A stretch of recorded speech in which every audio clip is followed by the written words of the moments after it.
Hello बच्चों, welcome back to my channel Dillon academy. और आज का video is going to be very very important for you all.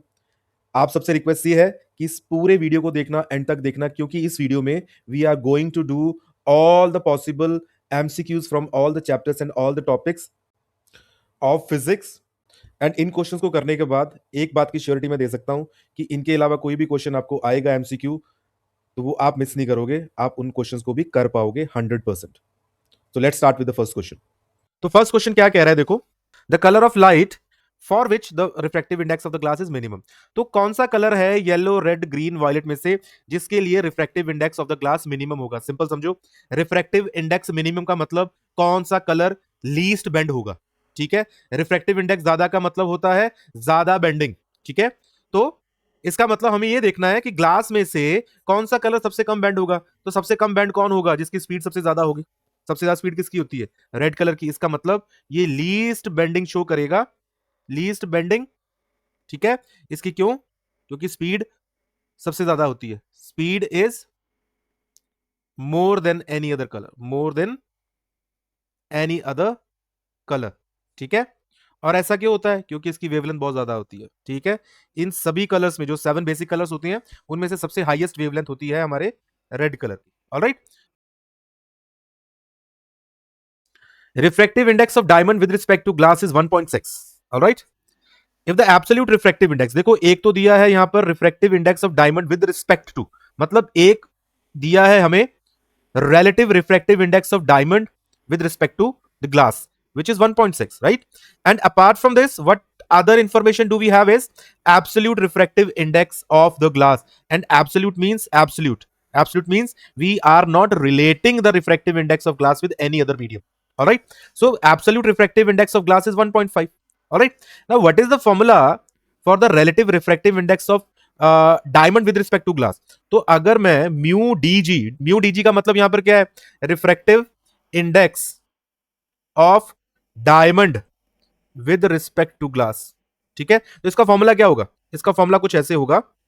Refractive index, relative refractive index को जब हम find करते हैं with the help of absolute refractive index, तो जिसका फाइंड करना है उसका एब्सोल्यूट रिफ्रैक्टिव इंडेक्स ऊपर, और जिसके रिस्पेक्ट में करना है उसका रिफ्रैक्टिव इंडेक्स नीचे। तो in place of mu dg, what will we have? 1.6. And mu d, we need to find out mu d because they asked us to find out the value of the refractive index, absolute refractive index of diamond. So mu d is what we need to find out. Now mu g is the absolute refractive index of glass, which is 1.5. all right, so what will be the value of mu d?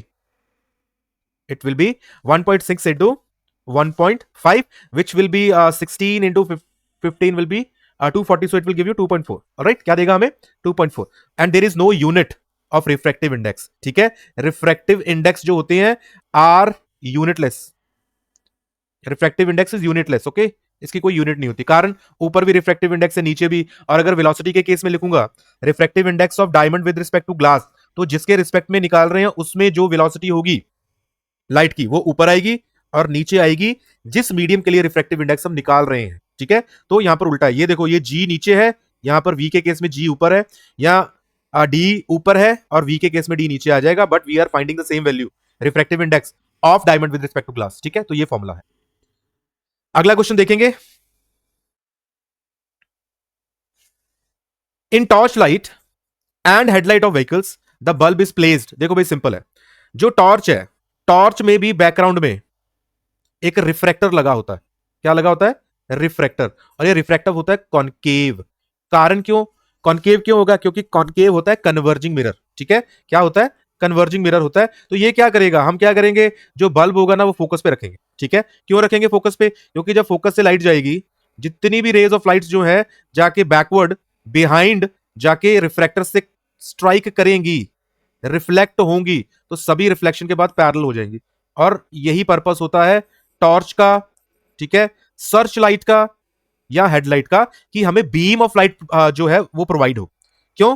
Because beam of light can travel to a larger distance, and this can happen only with the refractor which is concave and which is placed at the back of the bulb, and bulb is placed at the focus of this refractor, concave refractor. okay, so answer will be focus or near the focus. ठीक है, तो what is the first option? between the focus and center of curvature? नहीं होगा। at the center of curvature? नहीं। between the pole and focus of reflector? no। And very near to the focus of reflector, yes यहां पे reflector लिख लो, sorry मैंने refractor लिख दिया, it will be reflector, alright, reflection हो रही है, रिफ्लेक्टर है नॉट रिफ्रैक्टर। ओके, इसमें और रिवाइज कर लेते हैं थोड़ा सा कि बिटवीन ऑब्जेक्ट की बात कर रहे हैं, between focus and centre of curvature जब ऑब्जेक्ट होता है, between focus and centre of curvature जब हमारा ऑब्जेक्ट होता है, ये कॉनकेव मिरर है, ठीक है, ये फोकस है, ये सेंटर ऑफ कर्वेचर है, यहां पर अगर ऑब्जेक्ट होगा तो इमेज क्या बनेगी, enlarged and behind, behind the C. तो यहां पर क्या बनती है इमेज, कहां बनती है इमेज, बिहाइंड सी, क्या होती है, एनलार्ज्ड, और क्या होती है, रियल भी होती है, ठीक है, इन्वर्टेड है, रियल होगी, ठीक है। अगर at the centre of curvature हो, भाई सेंटर ऑफ कर्वेचर के ऊपर अगर बनाओगे ऑब्जेक्ट को, तो इमेज कहां बनेगी, बिल्कुल इसके नीचे ही तो बन जाएगी, बिल्कुल इसके नीचे, ऑफ द सेम साइज बनेगी, ठीक है। एट सी सेम साइज होता है एंड रियल इन्वर्टेड ही होगी बिकॉज डाउनवर्ड्स बन रही है, ठीक है। बिटवीन पोल एंड फोकस, लो भाई ये स्पेशल केस होता है हमारा ना, ये हमारा क्या होता है, स्पेशल केस, ये पोल होता है हमारा यहां पर और ये फोकस है, अगर पोल और फोकस के बीच में हो तो क्या होता था, हमारी इमेज बिहाइंड द मिरर बनती थी, और बनती थी क्या, इरेक्ट और वर्चुअल। तो यहां पर बनती है बिहाइंड मिरर, कहां पर, बिहाइंड मिरर, कॉनकेव की बात कर रहे हैं सिर्फ हम, और क्या होगी, मैग्नीफाइड होगी, ठीक है, मैग्नीफाइड होगी, साथ में क्या होगी, वर्चुअल होगी। इसकी एप्लीकेशंस बहुत इंपॉर्टेंट है, कहां का एप्लीकेशंस है, डेंटिस्ट मिरर, ठीक है, डेंटिस्ट मिरर होता है ये, फिर आपका मेकअप मिरर भी यही होता है, मेकअप मिरर, ठीक है। तो ये कुछ एप्लीकेशंस है इसकी बड़ी इंपॉर्टेंट, ऑलराइट। मैग्नीफाइंग ग्लास की तरह भी इसको हम यूज कर लेते हैं, ठीक है, सॉरी मैग्नीफाइंग ग्लास नहीं होगा, कट करना है इसको, ठीक है। तो हमारा आंसर क्या होगा, very near to the focus of reflector, ताकि हमें एक बीम मिले और थोड़ी सी लाइट हमारी जो है वो आउटवर्ड भी जाएगी, because it's not exactly at focus, थोड़ा सा पास में होगा फोकस के, ठीक है। तो अगला क्वेश्चन देखेंगे, again we have a question from the refractive index, और इस टॉपिक को बड़ा डिफिकल्ट मानते हैं बच्चे, ठीक है। चलो रिफ्रैक्टिव इंडेक्स की बात कर ही लेते हैं यहां पर थोड़ी सी। रिफ्रैक्टिव इंडेक्स जो है ना, वो दो तरह का होता है, एक होता है एब्सोल्यूट रिफ्रैक्टिव इंडेक्स, ठीक है, और एक होता है रिलेटिव रिफ्रैक्टिव इंडेक्स, ठीक है। एब्सोल्यूट और रिफ्रैक्टिव दोनों में ही वेलोसिटी ओवर वेलोसिटी ही होता है, बट द थिंग इज कि absolute refractive index of medium अगर किसी का फाइंड कर रहे हैं, तो velocity of light in vacuum ऊपर आएगा, ठीक है, and velocity of light in the medium, जिस मीडियम का हम रिफ्रैक्टिव इंडेक्स फाइंड कर रहे हैं, वो नीचे आएगा, ठीक है, first thing. Second, relative refractive index, पहली बात तो हम इसको म्यू से डिनोट कर देते हैं, लेट से म्यू एम लिख देते हैं। अब रिलेटिव रिफ्रैक्टिव इंडेक्स में क्या होता है, दो मीडियम्स होते हैं, ठीक है। रिलेटिव रिफ्रैक्टिव इंडेक्स में एयर के अलावा दो मीडियम होंगे, एक होगा मीडियम वन इधर और मीडियम टू इधर होगा, ठीक है, अपार्ट फ्रॉम द एयर और वैक्यूम। तो यहां से अगर लाइट आएगी, ठीक है, तो क्या करेगी, ये एंटर कर जाएगी इसमें, लेट से ये डेंसर है, ये क्या है, डेंसर है, और ये रेयर मीडियम है, ठीक है। M1 की ऑप्टिकल डेंसिटी कम है as compare to the optical density of M1, तो क्या होगा, टुवर्ड्स द नॉर्मल बेंडिंग होगी, टुवर्ड्स द नॉर्मल बेंडिंग होगी यहां पर, ठीक है।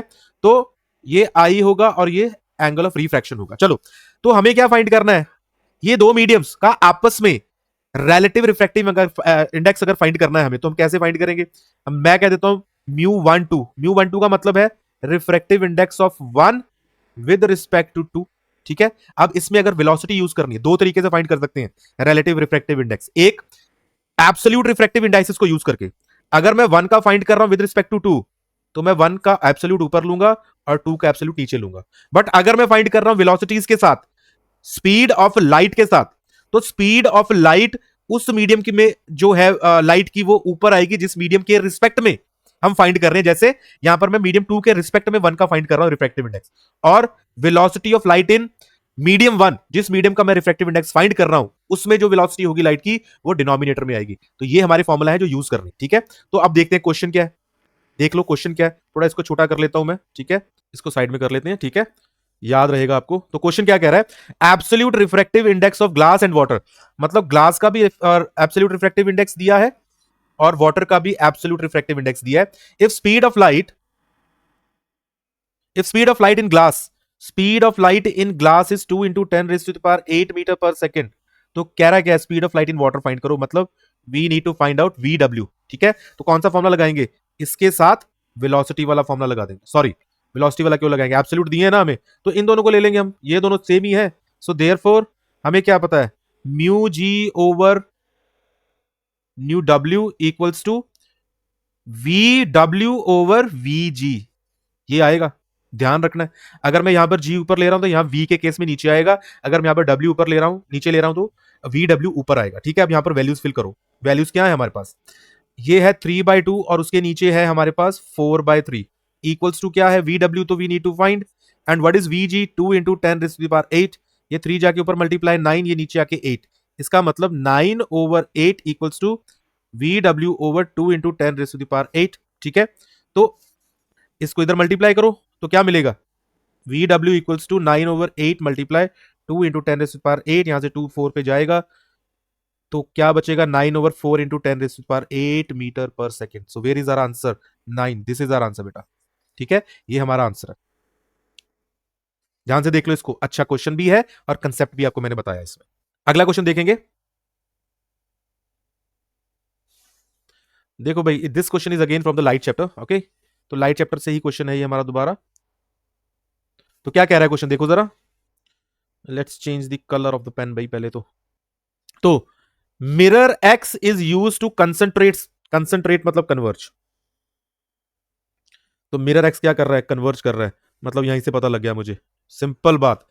मिरर कंसंट्रेट का मतलब है कन्वर्ज करेगा, और कन्वर्ज कौन करता है भाई, मिरर एक्स है, तो एक्स कौन हो गया, कॉनकेव मिरर हो गया। ठीक है, सोलर फर्नेस में आपको, सोलर फर्नेस में क्या होता है, सोलर फर्नेस कुछ इस तरह का होता है। ठीक है, यहां पर वॉल्स पे क्या लगे होते हैं, मिरर्स लगे होते हैं, कौन से, कॉनकेव, कारण कॉनकेव कन्वर्ज करता है, जब सनलाइट यहां पर आती है ना, तो ये सनलाइट किसी एक पॉइंट पर आकर कन्वर्ज होती है। ठीक है, और उस पॉइंट पर बिना हीट, बिना फ्यूल बर्न किए, बिना फॉसिल फ्यूल्स बर्न किए, कोल बर्न किए, डीजल, एनीथिंग, कोई भी फ्यूल बिना बर्न किए, हम इस पर्टिकुलर पॉइंट पे इतनी ज्यादा हीट प्रोड्यूस कर सकते हैं कि anything can be done in this furnace. ठीक है, जो भी हमारे हीट से रिलेटेड पर्पस यहाँ पर सॉल्व करने हम कर सकते हैं। ठीक है, तो इसलिए सोलर फर्नेस में क्या यूज होता है, कॉनकेव मिरर यूज होता है, मतलब एक्स क्या है, कॉनकेव मिरर है। ठीक है, अब मिरर वाई देखो, is fitted on the sides of vehicle, पढ़ा है हमने, व्हीकल की साइड में वाई मिरर जो है, साइड मिरर है हमारे व्हीकल का, साइड मिरर। अब साइड मिरर कौन से होते हैं भाई, कॉन्वेक्स मिरर होते हैं। इसका रीजन क्या होता है, कॉन्वेक्स मिरर जो है ना, वो डाइवर्ज करता है लाइट को, क्या करता है, डाइवर्ज करता है लाइट को, जो भी लाइट यहां से आएगी उसको क्या करेगा, डाइवर्ज, मतलब इतने से एरिया में से आने वाली लाइट को इतने बड़े फील्ड ऑफ व्यू में कन्वर्ट कर देता है वो। मतलब हमारा व्हीकल के पीछे जब हम मिरर में देखते हैं, साइड मिरर में, तो हमारा फील्ड ऑफ व्यू बढ़ जाता है, मतलब हम ज्यादा साइड्स में देख सकते हैं, ज्यादा साइड्स में देख सकते हैं, मतलब हमें ज्यादा विजुअल क्लैरिटी मिलती है। ठीक है, और मोर ओवर इस वजह से, क्योंकि ये फील्ड ऑफ व्यू को इंक्रीज करता है, इसलिए जो ऑब्जेक्ट का एक्चुअल डिस्टेंस होता है उससे ज्यादा दूर भी दिखता है हमें। इसलिए इनमें ये लिखा होता है ना, इन मिरर्स पे, साइड मिरर्स पे लिखा होता है, objects in the mirror are closer than, are closer than they appear, जितना नजदीक वो लग रहे हैं उससे ज्यादा नजदीक पे है वो। ठीक है, जितनी दूरी पे आपको लग रहे हैं उतनी दूरी पे नहीं, उससे ज्यादा नजदीक होते हैं। ठीक है, तो अब देखते हैं हमें क्या पढ़ना है, पता चल गया एक्स कौन है, कॉनकेव है, वाई कौन है, कॉन्वेक्स है। तो ऑप्शन हमें क्या बताया उसने, which of the following statements are true for the two mirrors. ठीक है, पहली क्या है, the image formed by X is real, हाँ भाई कॉनकेव रियल बनाता है, डिमिनिश बनाएगा रियल होगी तो, और लार्जर भी बनाएगा, डिमिनिश बनाएगा। एड फोकस, तो एड फोकस तो डिमिनिश्ड ही बनती है, रियल भी बनती है। ठीक है, तो ये स्टेटमेंट बिल्कुल ठीक है। The image formed by mirror Y is virtual, Y convex है, हमेशा ही वर्चुअल बनाएगा, हमेशा ही डिमिनिश बनाएगा, और हमेशा ही इरेक्ट होगी, ये भी ठीक स्टेटमेंट है। तो हमें दो ही फाइंड करनी है, हमारा आंसर वैसे आ गया। ठीक है, बट नीचे पढ़ लो, the image formed by mirror X is virtual, virtual बनाता है भाई, ये वर्चुअल बनाएगा concave, but the thing is कि डिमिनिश नहीं होगी वो, एनलार्ज्ड होगी। अभी ऊपर करके आए हम केस, अभी ऊपर करके आए हम केस से, ये देखो यहां पर, यही है वो केस जहां पर वर्चुअल बनती है हमारी इमेज, ये केस पे। ठीक है, पर होती क्या है, इमेज ऑब्जेक्ट से बहुत बड़ी है। ठीक है, तो ये वर्चुअल बना सकता है पर डिमिनिश नहीं होगी, ये स्टेटमेंट गलत है।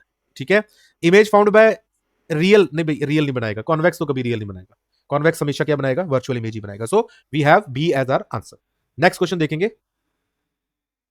N object is placed at a distance of 30 centimetre from the pole. I hope आपको साइन कन्वेंशन आते होंगे, क्योंकि न्यूमेरिकल्स विदाउट साइन कन्वेंशन नहीं हो सकते। ठीक है, तो एक मैं ओवरव्यू आपको साइन कन्वेंशन का दे देता हूं। देखो साइन कन्वेंशन में क्या होता है, हम बेसिकली कोऑर्डिनेट सिस्टम को ही फॉलो कर लेते हैं। ठीक है, इस कोऑर्डिनेट सिस्टम में क्या होता है, जो वाई एक्सिस है ना, उसको हम मिरर मान लेते हैं, उसको क्या मान लेते हैं, मिरर मान लेते हैं। ये पॉजिटिव है, ये नेगेटिव एक्स एक्सिस है। ऑब्जेक्ट हमेशा लेफ्ट साइड पे ले रहे हैं हम। ठीक है, जब ऑब्जेक्ट लेफ्ट साइड पे ले रहे हैं, ये साइन कन्वेंशन उसी के लिए बने हैं। ठीक है, नॉर्मली लेफ्ट पे लेते हैं हम, तो जो भी डिस्टेंस हम मिरर से लेफ्ट साइड में मेजर करेंगे वो नेगेटिव होंगे, जो राइट साइड में मेजर करेंगे वो क्या होंगे, पॉजिटिव। जो एक्स एक्सिस के ऊपर मेजर करेंगे वो पॉजिटिव होंगे, जो नीचे मेजर करेंगे वो नेगेटिव होंगे। ठीक है, बस इतनी सी बात है, इसी से सारा क्लियर हो जाएगा आपको। ठीक है, अब फोकस देखो कॉनकेव मिरर का लेफ्ट साइड में होता है, इसलिए फोकल लेंथ क्या होती है, नेगेटिव होती है कॉनकेव मिरर की। ठीक है, कॉन्वेक्स मिरर का फोकस राइट साइड पे होता है। ठीक है, इसलिए कॉन्वेक्स मिरर की फोकल लेंथ क्या होती है, पॉजिटिव होती है। ठीक है, इसी तरह रियल इमेज हमेशा लेफ्ट साइड में बनेगी, तो रियल इमेज जब भी बन रही है तो वी क्या होगा, नेगेटिव होगा। और वी अगर वर्चुअल इमेज बनेगी तो v will be positive because वो राइट साइड में बनेगी। ठीक है, अगर इरेक्ट इमेज बनेगी तो पॉजिटिव लेंगे हम एच डैश को, अगर रियल इमेज बनेगी तो एच डैश क्या हो जाएगा, नेगेटिव। सो हमारे साइन कन्वेंशन बनते क्या यहाँ पर, देखो जरा। कॉनकेव और कॉन्वेक्स मिरर की बात कर रहा हूं मैं सिर्फ। ठीक है, कॉनकेव कॉन्वेक्स। ठीक है, कॉनकेव में क्या होता है, यू यू हमेशा ही नेगेटिव होता है बेटा, ये तो इसमें तो याद ही कुछ नहीं करना। लेंस ले लो, मिरर ले लो, कोई भी लेंस कोई भी मिरर ले लो, ये नेगेटिव ही रहेगा। एच हमेशा ही पॉजिटिव रहेगा, कारण एच होता है हमारा ऑब्जेक्ट की हाइट, और ऑब्जेक्ट हमेशा एक्स एक्सिस के ऊपर ही लेते हैं, इरेक्ट ही लेते हैं ना, तो ये हमेशा ही पॉजिटिव होगा, no matter you are taking the mirror और अ लेंस और एनी मिरर। ठीक है, and focal length, concave mirror की बात कर रहे हैं यहां पर हम, किसकी बात कर रहे हैं, मिरर्स की। तो मिरर्स में कॉनकेव मिरर की फोकस जो है लेफ्ट साइड में होता है, मतलब फोकल लेंथ क्या हो जाएगी, नेगेटिव। फोकल लेंथ तो लेफ्ट साइड में मेजर करोगे ना मिरर से, और कॉन्वेक्स में focus is on the right side and that's why the focal length will be positive. All right, then we have v. Now v depends on two things. Why?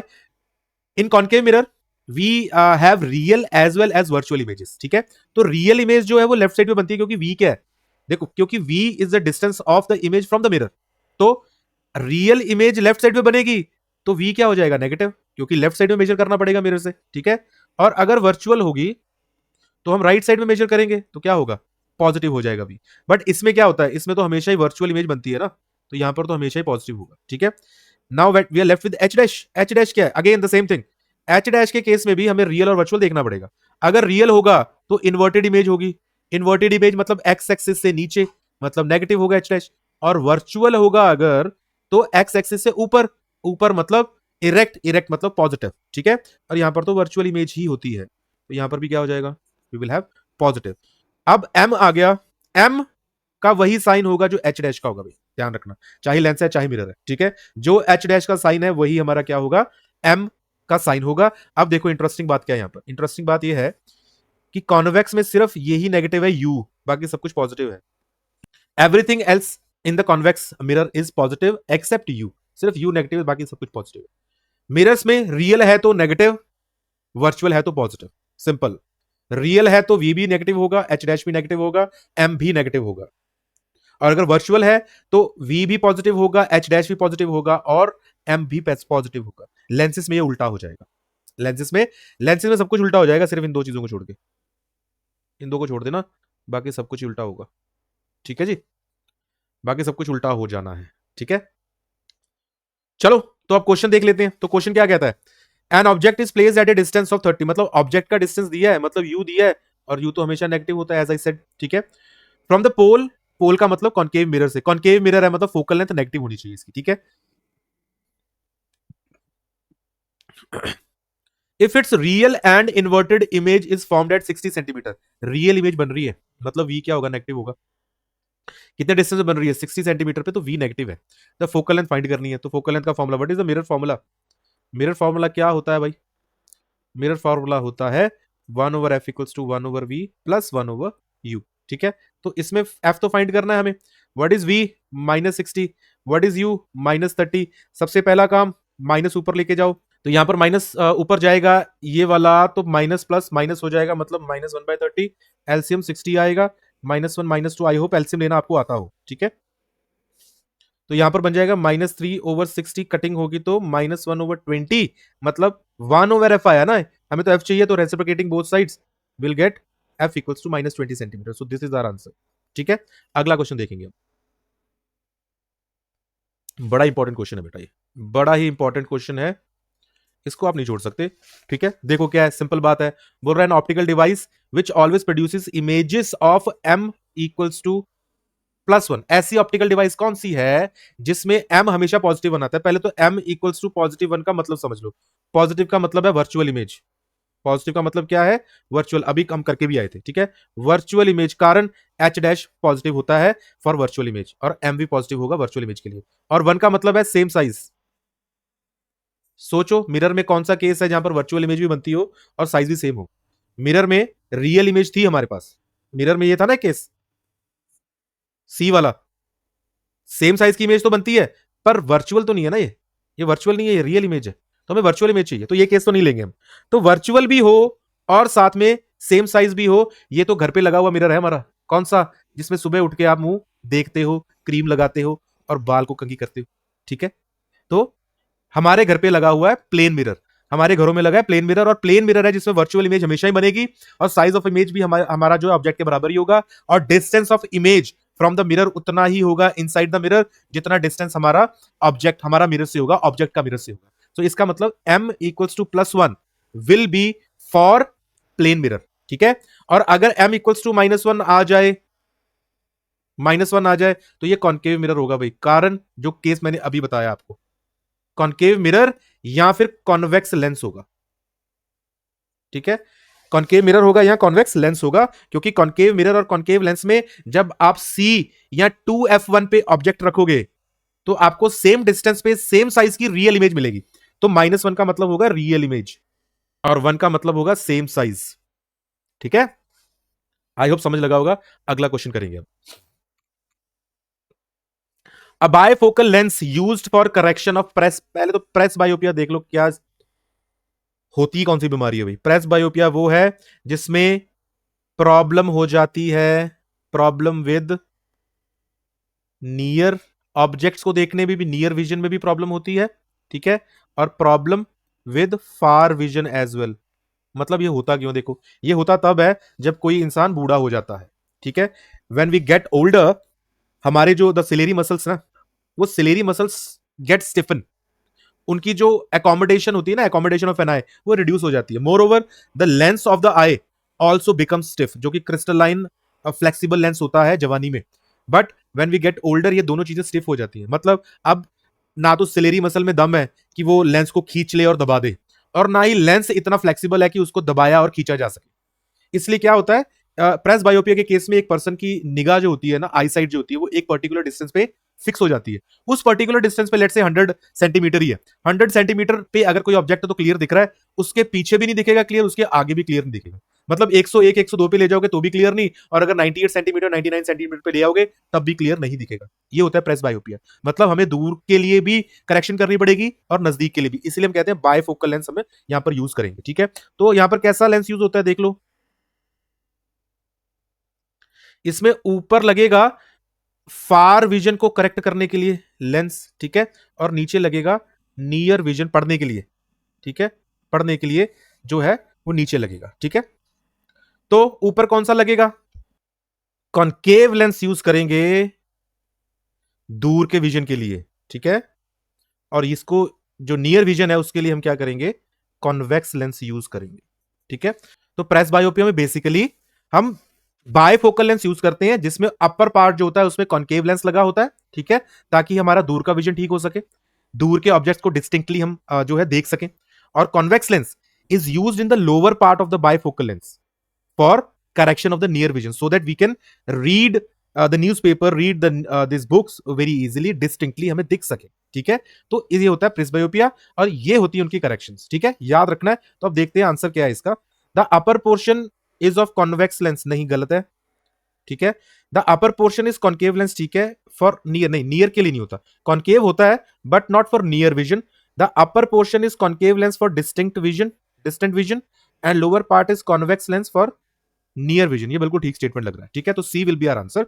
ऊपर वाले हिस्से में लगेगा कॉन्केव लेंस, नीचे वाले हिस्से में लगेगा कॉन्वेक्स लेंस, ठीक है। ऊपर वाला हिस्सा क्यों, क्योंकि कॉन्केव लेंस क्या करता है, जो पॉइंट ऑफ इंटरसेक्शन था, देखो ये जो दूर की निगाह कमजोर होती है ना, उसमें क्या होता है, जो पॉइंट ऑफ इंटरसेक्शन है ना वो पीछे चले जाता है, ठीक है, सॉरी आगे आ जाता है। पॉइंट ऑफ इंटरसेक्शन कहां पर आ जाएगा, पहले हो जाएगा, यहां पर कहीं इंटरसेक्शन हो जाएगी, ठीक है। इस इंटरसेक्शन को हमें कहां लेके जाना है, रेटिना पे। तो क्या करना पड़ेगा, इन रेज को थोड़ा रेज करना पड़ेगा, इसको रेज करूंगा मैं, ठीक है। अब रेज कैसे होगा, रेज होगा by using a diverging lens. कौन सा, डाइवर्जिंग। तो हम कौन सा यूज करते हैं, कॉनकेव लेंस। इससे रेज ऊपर जाएंगे, उससे क्या होगा, इंटरसेक्शन हमारी चली जाएगी रेटिना के ऊपर। जब तक रेटिना के ऊपर इंटरसेक्शन ऑफ रेज नहीं होगी ना, तब तक क्लियर विजन नहीं होगा, ठीक है, क्योंकि सभी सेल्स, फोटो सेंसिटिव सेल्स कहां पर प्रेजेंट है, रेटिना के ऊपर। तो रेटिना के पहले अगर इंटरसेक्शन हो जाए तब भी जो है ब्लर विजन होगा, और अगर पीछे हो जाए then also we will have a blurred vision. हम डिस्टिंक्टली जो है आइडेंटिफाई नहीं कर पाएंगे ऑब्जेक्ट्स को, ठीक है। और कॉन्वेक्स लेंस में क्या होता है, जब कॉन्वेक्स लेंस यूज कर रहे हैं, मतलब नियर विजन जब कमजोर है हमारा, तो क्या होता है कि जो हमारी इंटरसेक्शन है ना वो पीछे चले जाती है, ठीक है। शॉर्टनिंग ऑफ आईबॉल के कारण क्या होता है, intersection goes behind the retina.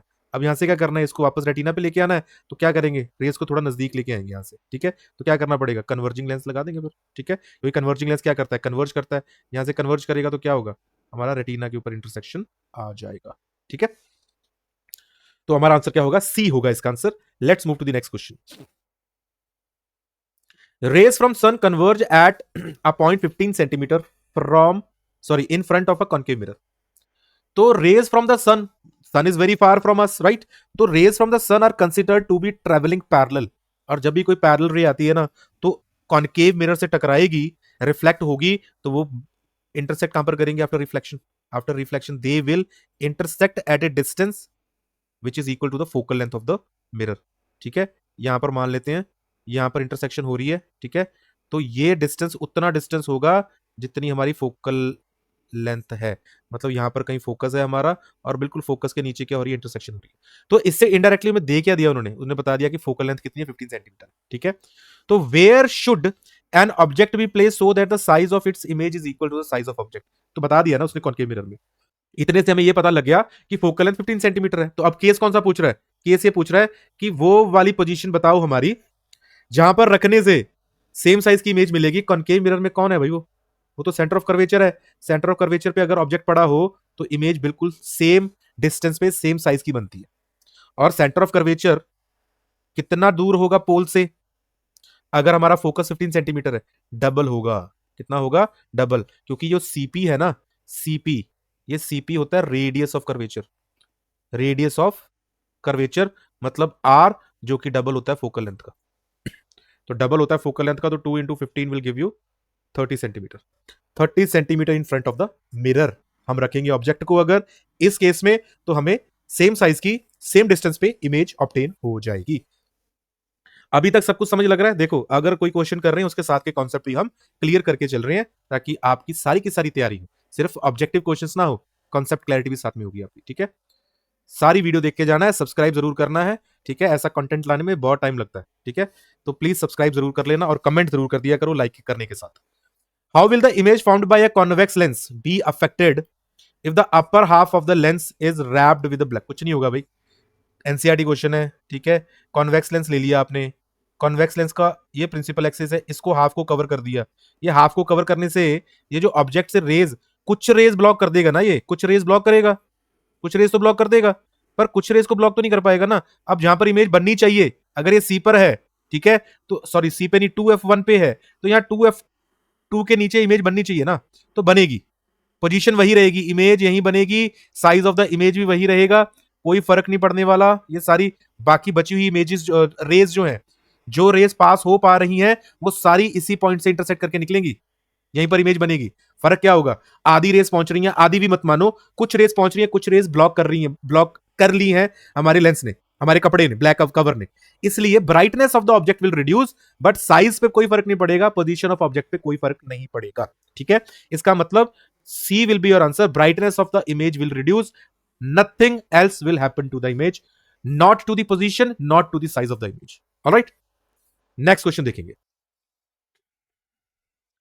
The curvature of eye lens, eye lens of human, eye lens है, उसका कर्वेचर के साथ क्या क्या किया जाए। आई लेंस क्या होता है, eye lens flexible biological lens है ना, फ्लेक्सिबल है।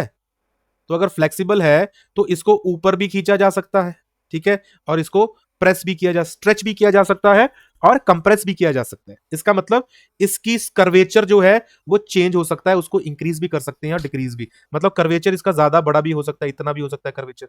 कर्वेचर का मतलब कर्व, ये कर्व ज्यादा हो गया ना, और कर्वेचर छोटा भी किया जा सकता है, छोटा भी कर सकते हैं अगर हम इसको खींच ले, स्ट्रेच कर ले। और खींचेगा कौन, हम थोड़ा ना खींचेंगे, सिलेरी मसल्स खींचेंगे, ठीक है, आगे पढ़ेंगे हम उसको भी। तो इंक्रीज भी हो सकती है, डिक्रीज भी, एज द केस में भी। एज द केस में भी मतलब आप फार ऑब्जेक्ट देख रहे हो या नियर ऑब्जेक्ट देख रहे हो, उसके हिसाब से सिलेरी मसल्स क्या करेंगे, रिलैक्स होंगे या कॉन्ट्रैक्ट होंगे, और कॉन्ट्रैक्शन और रिलैक्सेशन के टाइम पे लेंस को क्या करेंगे, वो दबाएंगे या खींचेंगे, जिसकी वजह से उसका कर्वेचर चेंज होगा, फोकल लेंथ भी चेंज होगी, ठीक है। नेक्स्ट क्वेश्चन देखेंगे। The phenomena of light involve in the formation of rainbow. Rainbow के बनने में देख लो भाई, रेनबो कब जब बनता है तो उसमें कौन कौन सा फिनोमिना इन्वॉल्व होता है ये देख लो, पता होना चाहिए। तो रेनबो हमें पता है कि रेनबो जो है वो स्फेरिकल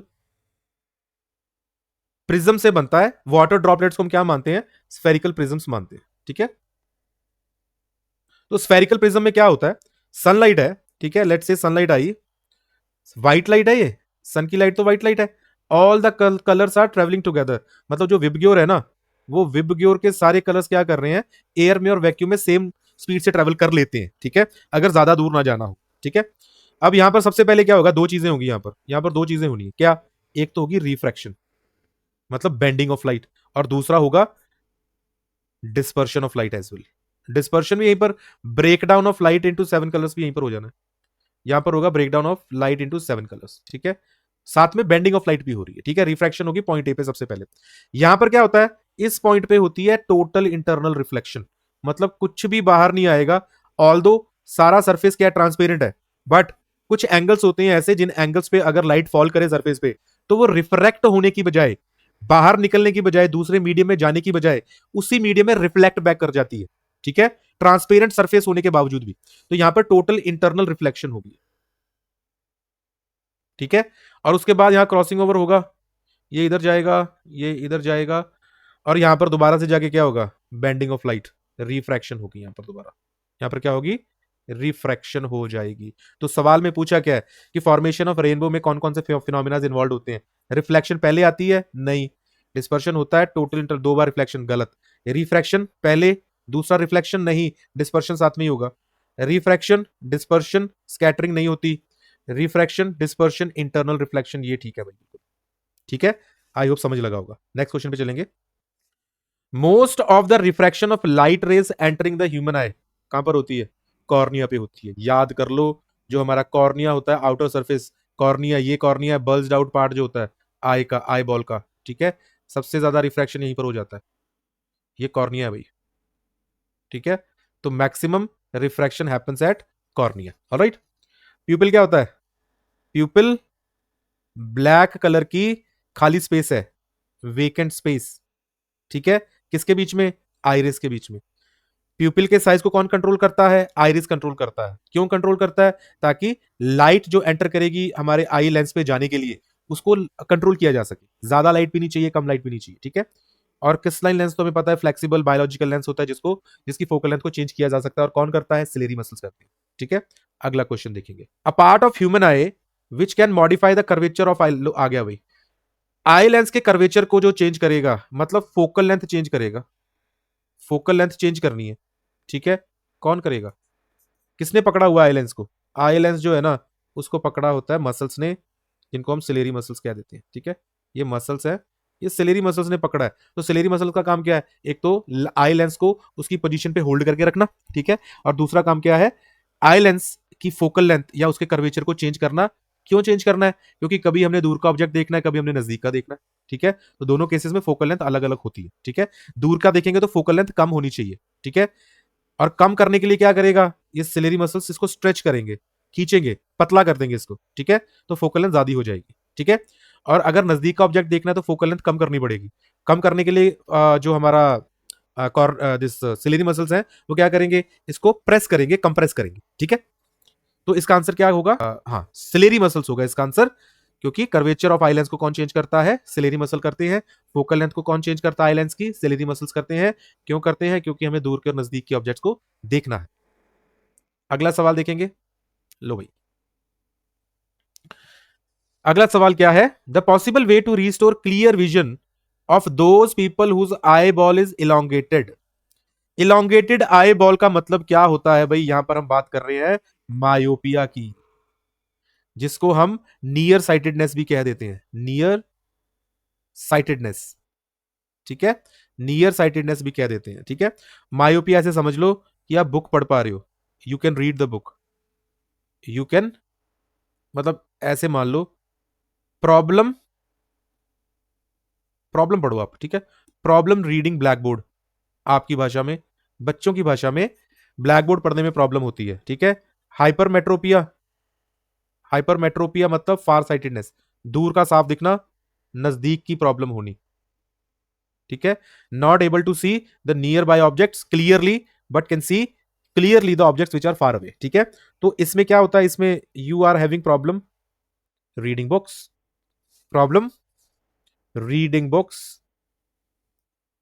बुक्स को पढ़ने में प्रॉब्लम होगी यहां पर। ठीक है, ऐसे याद रखना है। मायोपिया मतलब ब्लैक बोर्ड पढ़ने में प्रॉब्लम, हाइपरमेट्रोपिया मतलब बुक पढ़ने में प्रॉब्लम। ठीक है, इसकी करेक्शन क्या होती है, देखो इसकी करेक्शन होती है हमारी दिस कॉनकेव लेंस। ठीक है, क्या होता है, कॉनकेव, डाइवर्जिंग लेंस यूज करते हैं इसके लिए, कॉनकेव लेंस। इसकी करेक्शन क्या होती है, कॉन्वेक्स लेंस होती है। ठीक है, क्या होती है, कॉन्वेक्स लेंस। ठीक है, तो एलोंगेटेड बॉल है, इसमें एलोंगेशन हो जाती है आई बॉल की, एलोंगेशन। ठीक है, इसमें शॉर्टनिंग ऑफ आई बॉल होता है। ठीक है, इलोंगेशन ऑफ आई बॉल होने से क्या होता है, इंटरसेक्शन, इंटरसेक्शन जो है रेस की पहले हो जाती है। ठीक है, अब इसको पीछे लेके जाना है ना, पीछे लेके जाना है मतलब इन रेस को ऊपर करना पड़ेगा थोड़ा थोड़ा, इसको नीचे उसको ऊपर, मतलब यहां से रेस ऊपर उठानी पड़ेगी हमें, ऊपर उठानी पड़ेगी। तो क्या ले लेंगे, कॉनकेव लेंस ले लेंगे जो कि डाइवर्जिंग होता है, वो रेस को क्या करेगा, ऊपर करेगा, उससे क्या हो जाएगा, पॉइंट ऑफ इंटरसेक्शन पीछे चले जाएगा रेटिना के ऊपर। ठीक है, तो मायोपिया, मायोपिक आई है ये वाली।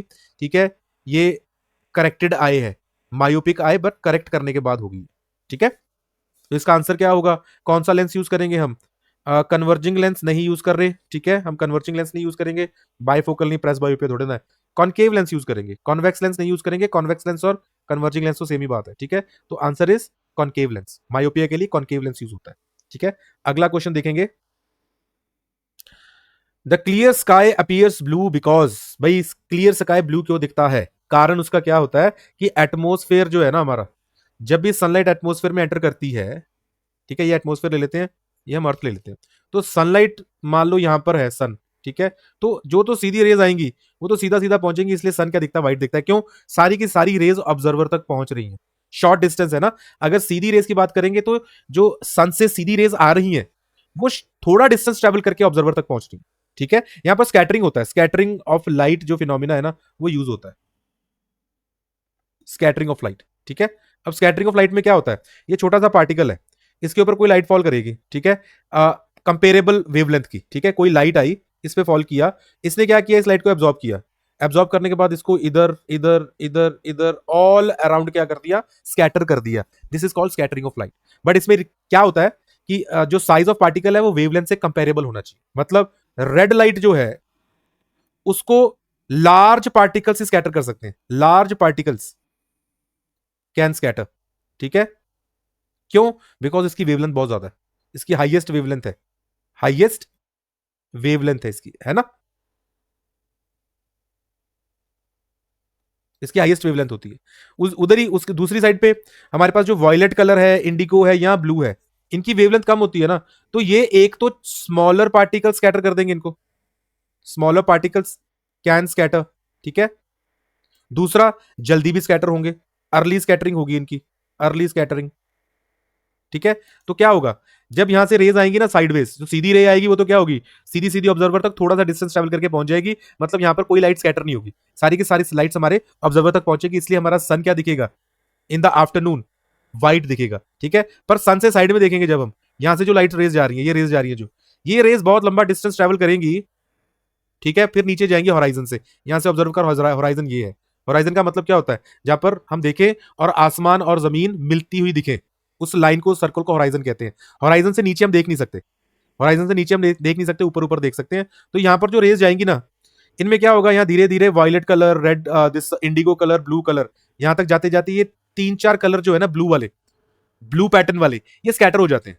और जब यहां पर ये स्कैटर्ड होंगे तो यहां पर बिखरा हुआ क्या होगा, ब्लू कलर बिखरा होगा, तो ब्लू कलर बिखरा होगा तो हमें क्या दिखेगा, ब्लू कलर ही दिखेगा। तो इसलिए स्काई क्या दिखता है, ब्लू दिखता है, स्काई क्या दिखता है, ब्लू। बट सूरज के थोड़े से थोड़ा सा छोटा सा दायरा उसके आसपास का देखेंगे तो वहां पर ब्लू नहीं होगा, साइड्स में देखेंगे तो ब्लू स्काई होगा, कारण साइड में रेस को एटमोस्फेयर के अंदर ज्यादा लंबा डिस्टेंस ट्रेवल करना पड़ता है, और लंबा डिस्टेंस ट्रेवल करते हुए सबसे पहले कौन स्कैटर होगा, वॉयलेट। ठीक है, सबसे पहले कौन स्कैटर हो जाएगा, वॉयलेट हो जाएगा, फिर इंडिगो हो जाएगा, फिर ब्लू होगा, फिर नीचे जाके कहीं ग्रीन होगा, फिर जाके कहीं येलो ऑरेंज ऐसे करके स्कैटर होंगे। तो इन एरियाज में क्या होगा, वॉयलेट, इंडिगो, ब्लू, और ब्लू जो है बड़ा जो है डोमिनेटिंग कलर होता है in comparison to violet and indigo, और इसलिए हमें इस जगह पे और इस साइड पे भी, इस साइड पे भी हमें क्या दिखेगा, स्काई ब्लू दिखेगा। ठीक है, दिस इज द रीजन। तो आंसर क्या होगा इसका फिर? Light of all other colours is scattered more than the violet. गलत है। अलग बाकी कलर्स ज्यादा स्कैटर होंगे वॉयलेट और ब्लू से। गलत है ना, वॉयलेट और ब्लू सबसे ज्यादा होंगे। गलत स्टेटमेंट है। Blue light gets absorbed in the atmosphere, कोई एब्जॉर्प्शन नहीं हो रही। गलत। अल्ट्रावायलेट रेज, अल्ट्रावायलेट का कोई लेना देना नहीं। Violet and blue lights get scattered more than other colours, ये बिल्कुल सही है। ठीक है, सबसे ज्यादा सबसे जल्दी जल्दी एक्चुअली कौन स्कैटर होगा? वॉयलेट, इंडिगो, ब्लू, और इसलिए हमें स्काई ब्लू दिखेगा। ठीक है, अगला क्वेश्चन देखेंगे। तो which of the following phenomena contribute significantly to the reddish appearance of the sunrise and sunset? देखो भाई, फिर से आ गया सनराइज सनसेट। तो देखो क्या करेगा सनराइज सनसेट। मान लेते हैं ये अर्थ है, ये क्या है? अर्थ है। ठीक है, यहां पर कोई ऑब्जर्वर बैठा हुआ है। यहां पर क्या बैठा हुआ है? कोई ऑब्जर्वर। ठीक है, ये रहा अर्थ पे ऑब्जर्वर। ठीक है, अब इसका होराइजन है ये, यहां से स्ट्रेट लाइन खींचो, ये क्या बन जाएगा? होराइजन बन जाएगा। ठीक है, क्या बन जाएगा? होराइजन। तो यहां पर धरती पे ये धरती और आकाश मिल गया। ठीक है, देखो अब इसके आसपास भी क्या है? एटमोस्फेयर है बहुत सारा ना। इसके आसपास क्या है? एटमोस्फेयर है, बहुत सारी एयर है। एयर है, पार्टिकल्स है, छोटे बड़े बड़े अलग अलग तरह के क्या है इसके पास? पार्टिकल्स है। ठीक है, यहां पर है कहीं पर सन मान लेते हैं, सन राइज हो रहा है या मान लो सनसेट हो रहा है। ठीक है, कुछ भी हो रहा है, सनराइज या सनसेट, और हम यहां पर कहां पर है? We are at the horizon of the person standing on the earth, observe कर रहे हैं जो। अब हमें पता है कि यहां से क्या होगा? रेज जाएंगी पर बेंड होंगी, बेंड होंगी, बेंड हो के फिर ऑब्जर्वर तक पहुंचेगी। ठीक है, तो स्कैटरिंग का फिनोमिना फिर आ जाएगा यहां पर, स्कैटरिंग फिर से होनी है। ठीक है, कैसे होगी स्कैटरिंग? देखो स्कैटरिंग करने के, देखो उसको और इसको कंपेयर करना, इनमें डिफरेंस क्या है? जो पीछे केस किया, पिछला क्वेश्चन किया, उससे इसका डिफरेंस क्या है? देखो यहां पर लाइट ऑब्जर्वर तक पहुंच रही है, यहां पर क्या हुआ? यहां पर हो गया भाई, थोड़ा दूर गए, वॉयलेट स्कैटर हो गया इस जगह पे, इस जगह पे इंडिगो हो गया, इस जगह पे ब्लू हो गया, ग्रीन भी हो गया, येलो भी हो गया, ऑरेंज हो गया। पहुंचा कौन यहां पर? रेड पहुंचा ना। ऑब्जर्वर तक कौन पहुंचा? रेड कलर पहुंचा। इसलिए सन क्या दिखेगा? रेड होगा सन यहां पर हमारा। सन क्या होगा? रेड। कारण ट्रैवल करते हुए, बहुत लंबा डिस्टेंस ट्रैवल करते हुए, बेंडिंग एटमॉस्फेरिक रिफ्रैक्शन के कारण बेंड होते होते होते होते वॉयलेट खत्म, इंडिगो खत्म, ब्लू खत्म, ग्रीन येलो ऑरेंज खत्म, पहुंचा कौन? रेड पहुंचा। ठीक है, और रेड के पीछे ये जो पीछे स्कैटर्ड कलर है ना, ये सारे छिप जाएंगे। इतना डोमिनेंट कलर होता है रेड, इतनी ज्यादा वेवलेंथ है उसकी। ठीक है, तो यहां पर स्कैटर्ड तो है। ठीक है, कोई बंदा यहां से देखेगा ना, यहां पर कोई खड़ा बंदा है, वो देखेगा, उसको ये स्काई ब्लू दिखेगा, as we as we did in the previous question. ठीक है, पर इस तक रेड कलर पहुंच रहा है और उसके पीछे सारे ओवर शेडो हो जाएंगे सारे कलर्स, इसलिए इसको दिखेगा सिर्फ रेड। तो कौन दिखेगा? रेड। ब्लू, सॉरी, सन दिखेगा रेड। तो ये होता है सनसेट और सनराइज दोनों के टाइम पे। ठीक है, तो scattering of light main reason है इसका। ठीक है, कौन है main reason? Scattering of light. ठीक है, पिछले क्वेश्चन में जो स्काई ब्लू दिख रहा था ना, वो स्काई ब्लू उस बंदे को दिखेगा जिस बंदे के पास वो लाइट नहीं आ रही। ठीक है, दूर जा रही है। अब आप बोलोगे कि सर वहां पर तो व्हाइट बताया था आपने, अगर सीधी लाइट पहुंचेगी, तो यहां पर सन, आफ्टरनून की बात कर रहा हूं मैं, नून की, जब सन बिल्कुल सिर के ऊपर होता है, जब उसको उसकी लाइट को बहुत कम डिस्टेंस ट्रेवल करके ऑब्जर्वर तक पहुंचना है, तो ये कम डिस्टेंस ट्रेवल करने की वजह से सन व्हाइट दिखता है, क्योंकि स्कैटरिंग हुई नहीं, कोई कलर स्कैटर नहीं हुआ ज्यादा। ठीक है, पर यहां पर साइड में है सन, हॉराइजन पे, तो उससे जो लाइट आ रही है उसको बहुत ज्यादा डिस्टेंस ट्रेवल करके आना पड़ रहा है, इसलिए रास्ते में कलर स्कैटर हो जाते हैं कम वेवलेंथ वाले, और पहुंचता कौन है? रेड पहुंचता है, इसलिए रेड दिखता है। ठीक है, थोड़ा सा ऊपर जाएगा तो ऑरेंजिश हो जाएगा वो। ठीक है, ऐसे करते करते वो व्हाइट तक चले जाता है। ठीक है, अगला क्वेश्चन देखेंगे। The change in the focal length of eye lens in human being is, अच्छा पहले उसने बोला था कि चेंज इन द कर्वेचर, अब उसने बोल दिया चेंज इन फोकल लेंथ, पर दोनों कौन करता है? करती तो सिलेरी मसल्स ही है। ठीक है, सिलेरी मसल्स ही करते हैं। यहां पर एक वर्ड आता है एकोमोडेशन ऑफ एन आई, बड़ा इंपॉर्टेंट है, एक दो नंबर में, एकोमोडेशन ऑफ एन आई, किसी क्वेश्चन का पार्ट बन के आ जाएगा ये। ठीक है, तो एकोमोडेशन ऑफ एन आई का मतलब क्या होता है? Ability to see far and near object, both, दोनों को देख पाना is accommodation of an eye. और ये प्रोवाइड कौन करता है? Ciliary muscle. क्यों? सिलेरी मसल्स ही वो ड्राइविंग फोर्स है, या वो रीजन है जिसके कारण लेंस की फोकल लेंथ चेंज हो सकती है। ठीक है, सिलेरी मसल्स अगर काम नहीं करेंगे तो लेंस खुद ब खुद कुछ नहीं कर सकता। Lens totally depends upon the ciliary muscles for its functioning. ठीक है, उसका काम सिर्फ क्या है? लाइट को भेज देना कहां तक? रेटिना तक। किसका? लेंस का। पर सिलेरी मसल्स का क्या काम है? लेंस की फोकल लेंथ को चेंज करना, एडजस्ट करना according to the distance of the object that we are trying to see. ठीक है, तो सिलेरी मसल का सबसे बड़ा रोल है, इसी ने फोकल लेंथ चेंज करनी है। ठीक है, अगला क्वेश्चन देखेंगे। When a narrow beam of white light passes through a glass prism, it splits into its component colors. The phenomena, भाई प्रिज्म में से जब व्हाइट लाइट निकलती है तो 7 कलर बन जाते हैं। फिनोमिना क्या होता है? डिस्पर्शन ऑफ लाइट है, डिस्पर्शन ऑफ लाइट है। इसमें क्या देखना है भाई? इसमें क्या देखना है? अब इसी लाइट को अगर हमें दोबारा इकट्ठा करना है, मान लो देखो भाई हमारे पास एक क्या है, रेक्टेंगुलर प्रिज्म है। ठीक है, यहां पर हम एक व्हाइट लाइट आई, ठीक है, व्हाइट लाइट आ रही है, उसके 7 कलर बन गए। मैंने पहला रेड एंड ये वॉयलेट बना दिया बस। ठीक है, लास्ट वाला। अब इसको अगर रिकंबाइन करना है तो कैसे करते हैं, याद है? रिकंबाइन कैसे करोगे? आप लोगे एक और प्रिज्म ऑफ द सेम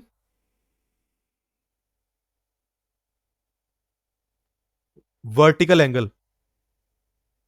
ठीक है, सेम वर्टिकल एंगल का लोगे और उसको प्लेस कर दोगे पैरेलल, इन्वर्टेड फॉर्म में, इन्वर्टेड कर दोगे पैरेलल। ठीक है, उसका फेस पैरेलल होना चाहिए। तो इससे क्या होगा? इससे क्या होगा? रिकॉम्बिनेशन ऑफ लाइट हो जाएगा। ठीक है, रिकॉम्बिनेशन ऑफ लाइट हो जाएगा।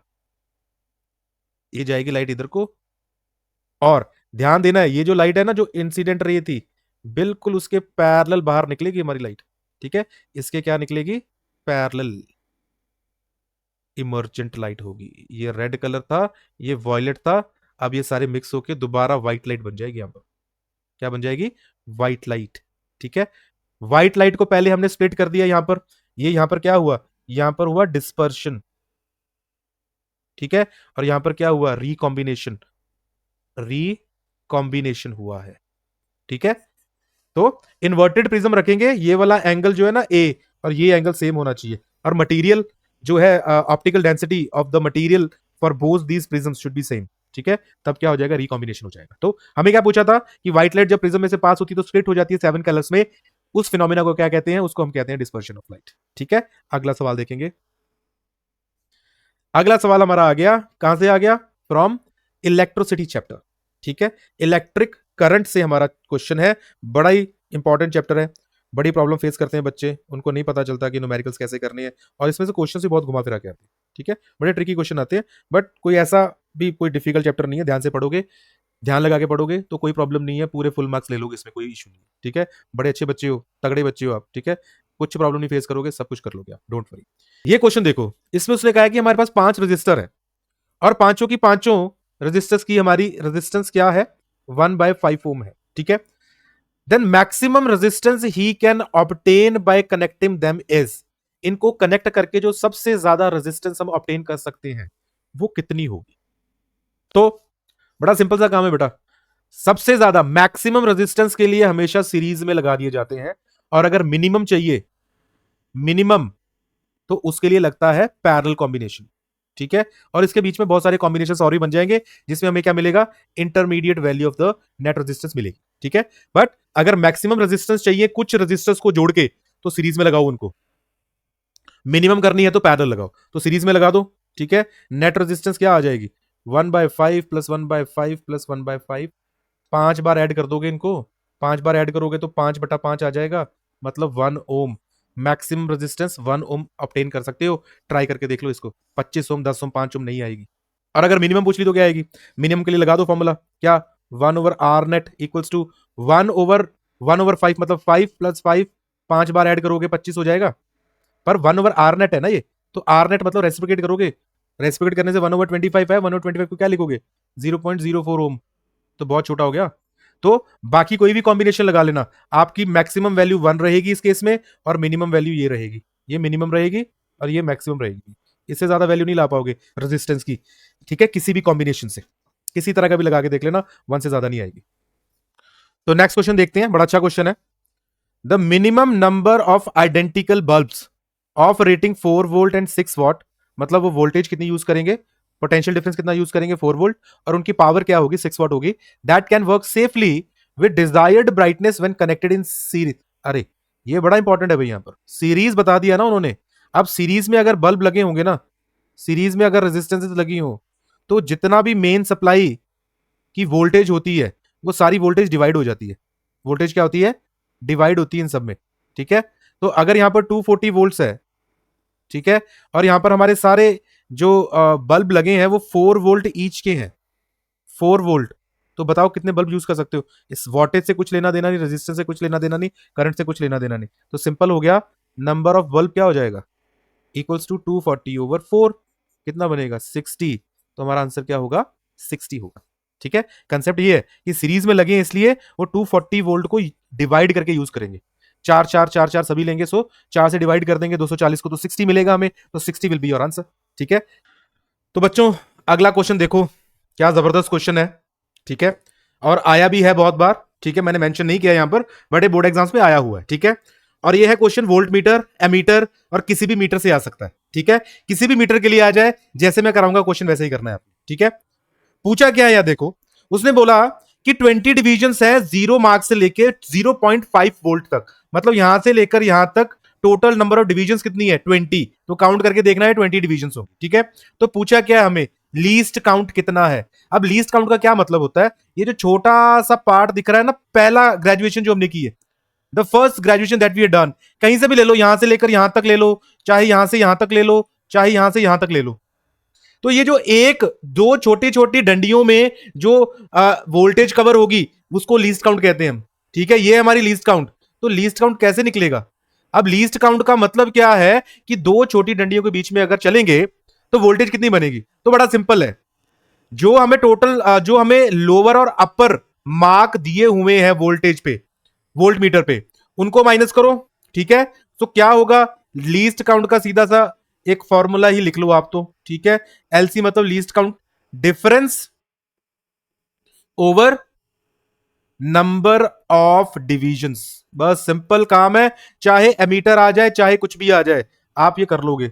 0.5 माइनस 0 डिवाइड बाय क्या हो जाएगा, 20, मतलब 0.5 डिवाइड बाय 20, इसको नीचे कर ही लो। ठीक है, तो क्या बनेगा देखो, ये बन जाएगा तकरीबन आपका 0.025। कितना बनेगा, 0.025 वोल्ट।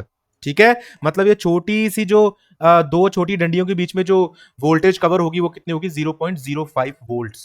तो इसको कहते हैं लीस्ट काउंट। एमीटर के केस में भी आ सकता है। अब इस क्वेश्चन का जवाब आप देना मुझे। मान लो ये एमीटर है, ठीक है, ये 0 है, ये 5 है और ये 10 है। 5 से 10 के बीच में हमें 10 ग्रेजुएशन दी हुई है, 1 2 3 4 5, 1 2 3 4 एंड 5। तो आप मुझे लीस्ट काउंट बताओगे इसका कमेंट बॉक्स में। ठीक है, एमीटर है ये। अब अगले क्वेश्चन पे चलेंगे हम। ये रहा आपका अगला क्वेश्चन, बड़ा अच्छा क्वेश्चन है भाई, बड़ा अच्छा क्वेश्चन है। कंसेप्ट लगेगा रेजिस्टिविटी का।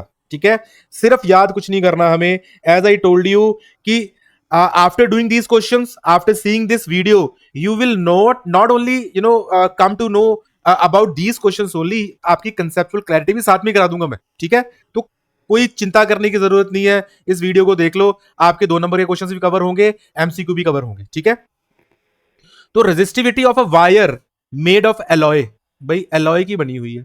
सबसे पहले तो एलॉय क्या होता है, एलॉय क्या होता है, mixture of metal with metal और नॉन मेटल भी आ सकता है बीच में भाई। ठीक है, उसको क्या क्या कहते हैं, क्या कह देते हैं, एलॉय। अब एलॉय बनाते क्यों है, जो हमारे पास मेटल्स होते हैं ना, उनकी जो प्रॉपर्टीज होती हैं, फिजिकल प्रॉपर्टीज, ठीक है, उनकी स्ट्रेंथ, उनकी रेजिस्टिविटी, ऐसी और फिजिकल प्रॉपर्टीज को एनहांस करने के लिए हम कुछ मेटल्स को मिक्स कर देते हैं और उससे उनकी प्रॉपर्टीज बढ़ जाती हैं, अच्छी हो जाती है। अब एलॉय जो है, एलॉय मोस्टली हीटिंग एलिमेंट्स में हम यूज करते हैं। कहां यूज करते हैं, हीटिंग एलिमेंट्स में। और हीटिंग एलिमेंट्स की एक बड़ी अच्छी प्रॉपर्टी होती है कि उनकी रेजिस्टिविटी हाई होनी चाहिए। रेजिस्टिविटी क्या होनी चाहिए, हाई होनी चाहिए, कारण ताकि वो ज्यादा हीट प्रोड्यूस कर सके। ठीक है, तो होता क्या है, जिस मेटल प्लस मेटल से हम एलॉय फॉर्म करेंगे, इन दोनों की रेजिस्टिविटी से एलॉय की रेजिस्टिविटी हमेशा ज्यादा होती है। मान लो इस मेटल की रेजिस्टिविटी ρ1 है, इसकी ρ2 है और इसकी ρ3 है। तो ρ3 जो होगा ना, वो रेजिस्टिविटी ρ1 से भी ज्यादा होगी और वो ρ2 से भी ज्यादा होगी। मतलब जिन मेटल से हम एलॉय बनाएंगे उन दोनों मेटल से रेजिस्टिविटी क्या होती है, हमारे एलॉय की ज्यादा होती है। ठीक है, तो ऑप्शंस क्या है, increase with increase in its length, नहीं, लेंथ के ऊपर तो रेजिस्टिविटी डिपेंड ही नहीं करती। जो जो रेजिस्टेंस है वो लेंथ पे डिपेंड करेगी। रेजिस्टेंस है वो इनवर्सली प्रोपोर्शनल होगी एरिया ऑफ क्रॉस सेक्शन के पे। रेजिस्टिविटी जो है does not depend upon L और ए। एरिया फिजिकल जो हमारे डायमेंशंस है ना, रेजिस्टिविटी उन पे डिपेंड ही नहीं करती। ठीक है, क्यों? रेजिस्टिविटी उस मेटल या उस कंडक्टर की रेजिस्टेंस होती है जिसकी डायमेंशंस क्या होती है, लेंथ ब्रेड्थ हाइट सब कुछ क्या होता है, 1 यूनिट होता है। ठीक है, तो it does not depends upon length. ठीक है, लोअर तो नहीं होगी, as I told you metal से ज्यादा ही होगी। Decrease with increase in area of cross section पे भी डिपेंड नहीं करेगी। ठीक है, तो आंसर क्या आएगा, higher than that of its constituent metals. जो मेटल से बनी होगी उससे ज्यादा रेजिस्टिविटी होती है एलॉय की, याद रखना। अगला क्वेश्चन देखते हैं, बड़ा अच्छा क्वेश्चन है बेटा, 2 नंबर में भी आ सकता है, 2 नंबर में भी पूछा जा सकता है ये क्वेश्चन, और बड़ा इंपॉर्टेंट क्वेश्चन है। देखो, a wire of length L is gradually stretched so that its length increases to 3L, मतलब L से क्या बन जाती है, 3L। सीधा याद रखना, अगर लेंथ स्ट्रेच किया है आपने वायर को, अगर वायर को स्ट्रेच किया है ना, तो लेंथ अगर L से 3L हो जाएगी तो एरिया जो है वो A से A/3 हो जाएगा। उल्टा काम होता है हमेशा। ठीक है, पर कब? स्ट्रेचिंग करते हैं जब हम। ठीक है, जब स्ट्रेच करेंगे तब होगा। और सपोज करो L को मैंने L/2 कर दिया, काटा नहीं है, फोल्ड कर दिया। ठीक है, एल को क्या कर दिया, फोल्ड कर दिया, उससे क्या होगा, एरिया डबल हो जाएगा। तो जो भी करोगे लेंथ के साथ, स्ट्रेच करने से या फोल्ड करने से, बिल्कुल उसका उल्टा, उसका रेसिप्रोकल होगा किसके साथ, एरिया ऑफ क्रॉस सेक्शन के साथ। ठीक है, तो अब देखो क्या बोला इसने, इसने बोला कि if its original resistance is R then its new resistance will be. इसकी नई रेजिस्टेंस क्या होगी, पहले तो रेजिस्टेंस पहली वाली लिख लेते हैं जिसमें रो एल और ए, हमारी लेंथ एल है, एरिया ए है। ठीक है, और रेजिस्टिविटी तो बदलेगी नहीं क्योंकि स्ट्रेच कर रहे हैं, we are not changing the material. ठीक है, जब मटेरियल चेंज नहीं होगा तो रेजिस्टिविटी भी चेंज नहीं होगी। ठीक है, अब दूसरा रो डैश कर लेते हैं। रो डैश में क्या हुआ, हमारे हिसाब से क्या हो गया, उसने लेंथ को तो 3L कर दिया, पर साथ के साथ एरिया भी क्या हो जाएगा, 1/3। अब ये ऊपर जाएगा तो क्या बनेगा, रो 9L/A, मतलब 9 रो L/A। अब ये क्या है, देखो यहां पर ये रेजिस्टेंस के जो ओरिजिनल रेजिस्टेंस है उसके इक्वल है, मतलब आर डैश क्या हो गया हमारा, आर डैश 9R हो जाएगा, 9R हो जाएगा। तो हमारा आंसर क्या होगा, 9R। ये कंसेप्ट याद रखना, बड़ा इंपॉर्टेंट कंसेप्ट है। ठीक है, अब मुझे ये बता के जाना प्लीज, आप ये भी बता के जाना कि अगर मैं ओरिजिनल लेंथ को, ठीक है, फोल्ड करके L/3 करूंगा तो एरिया क्या होगा। एक तो कमेंट में इसका आंसर दोगे आप, और एक दोगे कि अगर मैं लेंथ को 5 गुना कर दूंगा तो मेरा एरिया क्या होगा। इन दोनों का जवाब देना आप कमेंट बॉक्स में। लेट्स सी कितने बच्चों को समझ आया और कितने बच्चों को पहले आता था। Let's move to the next question. Which of the following terms does not represent electric power in a circuit. अरे वाह, बड़ा सिंपल क्वेश्चन है। इलेक्ट्रिक पावर के सारे फॉर्मूले लिख लो। पावर इक्वल्स टू VI होता है। ठीक है, पावर इक्वल्स टू W/T भी होता है। ठीक है, पावर इक्वल्स टू I²R भी होता है, पावर इक्वल्स टू V²/R भी होता है। तो अब देखो इसमें से कौन कौन से हैं, V²/R हो सकता है। ठीक है, मतलब ये हमारा आंसर नहीं होगा। उसने पूछा डज नॉट, कौन नहीं रिप्रेजेंट, I²R पॉसिबल है भाई, VI सबसे बेसिक फॉर्मूला, इसके बाद W/T के बाद। ठीक है, एंड I²R होता है, IR² नहीं होता। So this is our answer, P can not be equals to IR², ये नहीं हो सकता। ठीक है, सिंपल क्वेश्चन था, आगे चलेंगे। ये वैसा ही क्वेश्चन आ गया जैसा पीछे किया था हमने। देखो, a piece of wire of resistance R, एक वायर है जिसकी रेजिस्टेंस कितनी है, R है। ठीक है, जिसकी रेजिस्टेंस कितनी है, R है, कट इनटू 5 इक्वल पार्ट्स। अब सिंपल बात है बेटा, R जो है वो डायरेक्टली प्रोपोर्शनल है L के, किसके, लेंथ के। ठीक है, अगर मैं इसकी लेंथ अगर मान लो L थी, इसकी लेंथ L थी, मैंने इसके 5 हिस्से बना दिए, मैंने 5 छोटे छोटे, 1 2 3 4 5, तो हमने 5 हिस्से लेंथ के बना दिए अगर, तो सभी की लेंथ क्या हो जाएगी, L/5 L/5 L/5, क्योंकि इक्वल हिस्से है ना, इक्वल पार्ट्स बनाए हमने। तो इक्वल पार्ट्स में अगर हमने लेंथ को डिवाइड कर दिया, अब लेंथ के डायरेक्टली प्रोपोर्शनल है रेजिस्टेंस, तो रेजिस्टेंस भी इन सबकी इक्वल होगी, मतलब रेजिस्टेंस के भी 5 हिस्से बना देंगे हम और सभी को एक एक दे देंगे।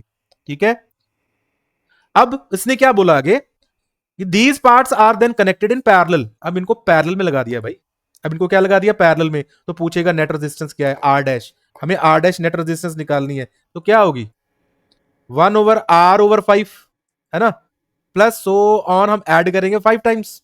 ठीक है, तो क्या होगा, सबसे पहले तो 5 ऊपर जाएगा, 5/r plus 5/r, so on 5 times add होगा। ठीक है, तो नीचे r तो कॉमन है, ऊपर 5 बार ऐड होगा तो 25 हो जाएगा। ठीक है, तो 1/r डैश क्या हो गया, 25/r। ठीक है, 1/r डैश इक्वल्स टू क्या है, 25/r आ गया ना। तो उसने में क्या पूछा, then ratio of r over r dash, इस r को ऊपर भेज दो, इस r को ऊपर भेजो, r ओवर r डैश क्या आ गया, 25/1, मतलब रेशियो क्या है, 25 लिख सकता हूं मैं सिर्फ। तो ये मेरा आंसर आ गया भाई, ये मेरा आंसर आ गया। कंसेप्ट क्या है, पीछे हमने किया था कि एल को स्ट्रेच करोगे, लेंथ को स्ट्रेच, वायर को स्ट्रेच करोगे तो उसका effect area of cross section पे भी होगा और रेसिप्रोकल में होगा, रिवर्स में होगा। पर अगर कट करोगे वायर को तो कोई लेंथ चेंज हो जाएगी, लेंथ आपने 5 हिस्से बराबर कर दिए, लेंथ 1/5 होगी सभी पार्ट्स की, but there will be no effect on the area of cross section. ये याद रखना है आपने, कट करने से कोई इफेक्ट नहीं होगा। ठीक है, सिर्फ स्ट्रेच करने से और फोल्ड करने से होगा। So this is our answer बेटा। अगला क्वेश्चन करेंगे, which among the following is correct way of connecting ammeter. अरे कितना आसान क्वेश्चन है, एमीटर को हम सीरीज में कनेक्ट करते हैं, वोल्ट मीटर को हम पैरेलल में कनेक्ट करते हैं। क्या सवाल था ये, बड़ा अच्छा सवाल है, इजी सवाल है, बट पूछती है बोर्ड भी, क्या कर सकते हैं। ठीक है, क्यों करते हैं ऐसा, एमीटर को हम सीरीज में क्यों करते हैं, बिकॉज नेग्लिजिबल, नेग्लिजिबल रेजिस्टेंस होती है इसकी भाई, इसकी रेजिस्टेंस क्या होती है, नेग्लिजिबल। इसको पैरेलल में क्यों करते हैं, क्योंकि इनफाइनाइट रेजिस्टेंस होती है, इनफाइनाइट रेजिस्टेंस होती है। अगर इसको सीरीज में लगा दोगे, किसको, वोल्ट मीटर को, तो ये करंट आगे जाने नहीं देगा, ये आगे जाने नहीं देगा करंट। ठीक है, इसलिए इसको हम क्या करते हैं, पैरेलल में लगा देते हैं और सीरीज में किसको लगाते हैं, एमीटर को। तो हमारा आंसर कहां है, ये रहा answer, B part, ammeter in series and voltmeter in parallel. अगला क्वेश्चन देखेंगे, an electric bulb is rated at this 220 volt voltage use करेगा और 11 वॉट उसकी पावर है। ठीक है, the resistance of its filament when it glows with a power supply of this. तो भाई पावर वोल्टेज, और अभी पीछे फॉर्मूला करके आए ना, पावर वोल्टेज और रेजिस्टेंस का यही रिलेशन है, P equals to V square over R. ठीक है, फिल करो वैल्यूज, रेजिस्टेंस पूछी है उसने हमें, तो वैल्यूज फिल करो, पावर क्या है 11 और इसका है स्क्वायर, तो मैं 2 बार मल्टीप्लाई में लिख देता हूं, और आर हमें निकालना है, आर इधर भेजो, 11 से कट करो कितने पे, 20 पे, तो आर इक्वल्स टू क्या हो जाएगा, 20 से इसको मल्टीप्लाई करो, 4400 ओम। क्या आसान क्वेश्चन था भाई, बड़ा इजी क्वेश्चन है, आप लोगों को आता ही होगा आई सपोज। ठीक है, अगर आता था तो पहले आंसर करना, कर देते या कर देना चाहिए था आपको। अगला क्वेश्चन देखेंगे, लो भाई ये क्वेश्चन मैंने बड़ा अच्छा एक्सप्लेन किया था एक शॉर्ट में भी, आई होप आप सबने शॉर्ट देखा होगा, काफी लोगों ने देखा। ठीक है, काफी वायरल हुआ था वो शॉर्ट। तो क्वेश्चन क्या है, consider the following combinations of resistors, the combination having equivalent resistance equals to 1 ohm. मैंने क्या बताया था, पैरेलल कॉम्बिनेशन में यह पता लगाना बड़ा आसान है कि किस कॉम्बिनेशन में 1 ओम रजिस्टर होगा। और क्या बताया था उसमें मैंने, अगर 2 रजिस्टर्स हैं, 2 रजिस्टर्स, और उनकी सभी की 2 ओम जो है रेजिस्टेंस है, तो नेट रेजिस्टेंस क्या आएगी, 1 ओम आ जाएगी पैरेलल में। ठीक है, पैरेलल 3 रेजिस्टर्स हैं और सभी की रेजिस्टेंस 3 ओम है, तब भी 1 आएगा। 4 रेजिस्टर है, 4 ओम सभी की रेजिस्टेंस है, तो भी 1 ओम आएगा। n रेजिस्टर्स और सभी की n ओम रेजिस्टेंस है, तब भी क्या आएगा, 1 ओम। 100 रेजिस्टर्स ले लो भाई, कोई फर्क नहीं पड़ेगा, और सभी की रेजिस्टेंस 100 ओम है, तो भी रिजल्ट 1 ओम ही आएगा पैरेलल में, सिर्फ पैरेलल में। तो देख लो आंसर क्या होगा, ये 2 ओम 2 ओम और 2 रजिस्टर है, ठीक है, बिल्कुल आएगा इसका 1 ओम। 3 रजिस्टर 3 ओम आएगा। अब इसमें सीरीज में भी लगे हैं कुछ, तो सीरीज को पहले तो कन्वर्ट कर लो एक एक में, ये बन जाएगा 6 ओम, ये भी बन जाएगा 6 ओम। तो 6 ओम 6 ओम, 6 रजिस्टर होते तो 1 ओम आता, अब नहीं आएगा, अब नहीं आएगा, ये नहीं आएगा। यहां 2 रजिस्टर है पर रेजिस्टेंस हाफ हाफ है, ये भी नहीं आएगा। तो आंसर क्या है हमारा, 1 एंड 2, वेरी इजी। ठीक है, अगला सवाल देखेंगे। तो अगला क्वेश्चन देखो, अगला क्वेश्चन क्या कह रहा है, देखो हमें, in the following circuits heat produced in a resistor or combination of resistors connected in 12 volt battery will be maximum। okay, बताना है कि मैक्सिमम किसमें और मिनिमम किसमें है। देखो ये 2 तरह से क्वेश्चन आ सकता था, यहां पर ये रेजिस्टेंस भी पूछ सकते थे। ठीक है, अगर तो रेजिस्टेंस पूछते तो बड़ा इजी था, पहले भी डिस्कस किया हमने क्वेश्चन में, रेजिस्टेंस पूछते तो बहुत इजी था। रेजिस्टेंस मैक्सिमम कहां होगी, यहां पर, क्यों, क्योंकि दोनों रेजिस्टर सीरीज में लग गए। और मिनिमम कहां होगी, यहां, क्यों? क्योंकि दोनों पैरेलल में लगे, मतलब रेजिस्टेंस जो होती है ना वो मैक्स होती है कब? जब सभी सभी, एक दो नहीं, सारे के सारे सीरीज में लगा दोगे रेजिस्टर जितने भी आपको दिए, ठीक है। और उन्हीं रेजिस्टर्स को अगर आप पैरेलल में लगा दो तो आपको किसी भी और कॉम्बिनेशन से, किसी भी और वे से मिनिमम रेजिस्टेंस जो है वो ऑब्टेन होगी, ठीक है। रेजिस्टेंस मिनिमम हो जाएगी अगर पैरेलल में लगाओगे आप, ठीक है। ये याद रखना। तो ये रेजिस्टेंस का केस है, ठीक है। अब देखो इस केस में रेजिस्टेंस कितनी होगी, फटाफट करना है, एमसीक्यू है। यहां पर तो 2 ओम रेजिस्टर है। देखो हीट निकालनी है ना, हीट होती है आई स्क्वेयर आर टी, होती है आई स्क्वेयर आर टी होता है, ठीक है। देखो हमें आई निकालना पड़ेगा, उससे बेटर ये क्या है, ओम्स लॉ के according I equals to V over R लिख सकते हैं। V equals to I R होता है ना, ओम्स लॉ क्या कहती है, V equals to I R. तो V equals to I R से मैं आई की वैल्यू वी ओवर आर निकाल सकता हूं। मैं क्यों कर रहा हूं ऐसा, क्योंकि मुझे वी भी पता है, आर बड़ा इजीली निकल आएगा सभी में, ठीक है। तो वी मुझे पता है, आर निकल आएगा, तो मैं इसको V square over R square लिख के आर इंटू टी से मल्टीप्लाई करके मेरे पास एच क्या आ जाएगा, V square over R into T आ जाएगा। अब केस वन में देखो, केस वन में एक ही रजिस्टर लगा है, मतलब इसकी 2 ओम रेजिस्टेंस ही तो होगी। तो फिल करो जरा, एच क्या आ जाएगा, एच वन लिख देते हैं इसको, ठीक है। वी क्या है, 12 गुना 12 स्क्वायर है ना, वी स्क्वायर, और आर कितना है 2, टी सबके लिए सेम होगा तो टी की वैल्यू फिल करने की जरूरत नहीं, 6 आ गया, मतलब ये मिलेगा 72 टी, ठीक है, जाउल्स में मिलेगा हमें। सेकंड केस में क्या होगा, H2 निकाल रहे हैं हम, H2 12 गुना 12 ही होगा, ठीक है। पर डिवाइड में क्या आ जाएगा, देखो ये अब दोनों सीरीज में है तो टोटल रेजिस्टेंस कितनी होगी, दोनों को ऐड करके आ जाएगी 4 ओम, 4 3 मतलब 36 टी जाउल्स आ गया।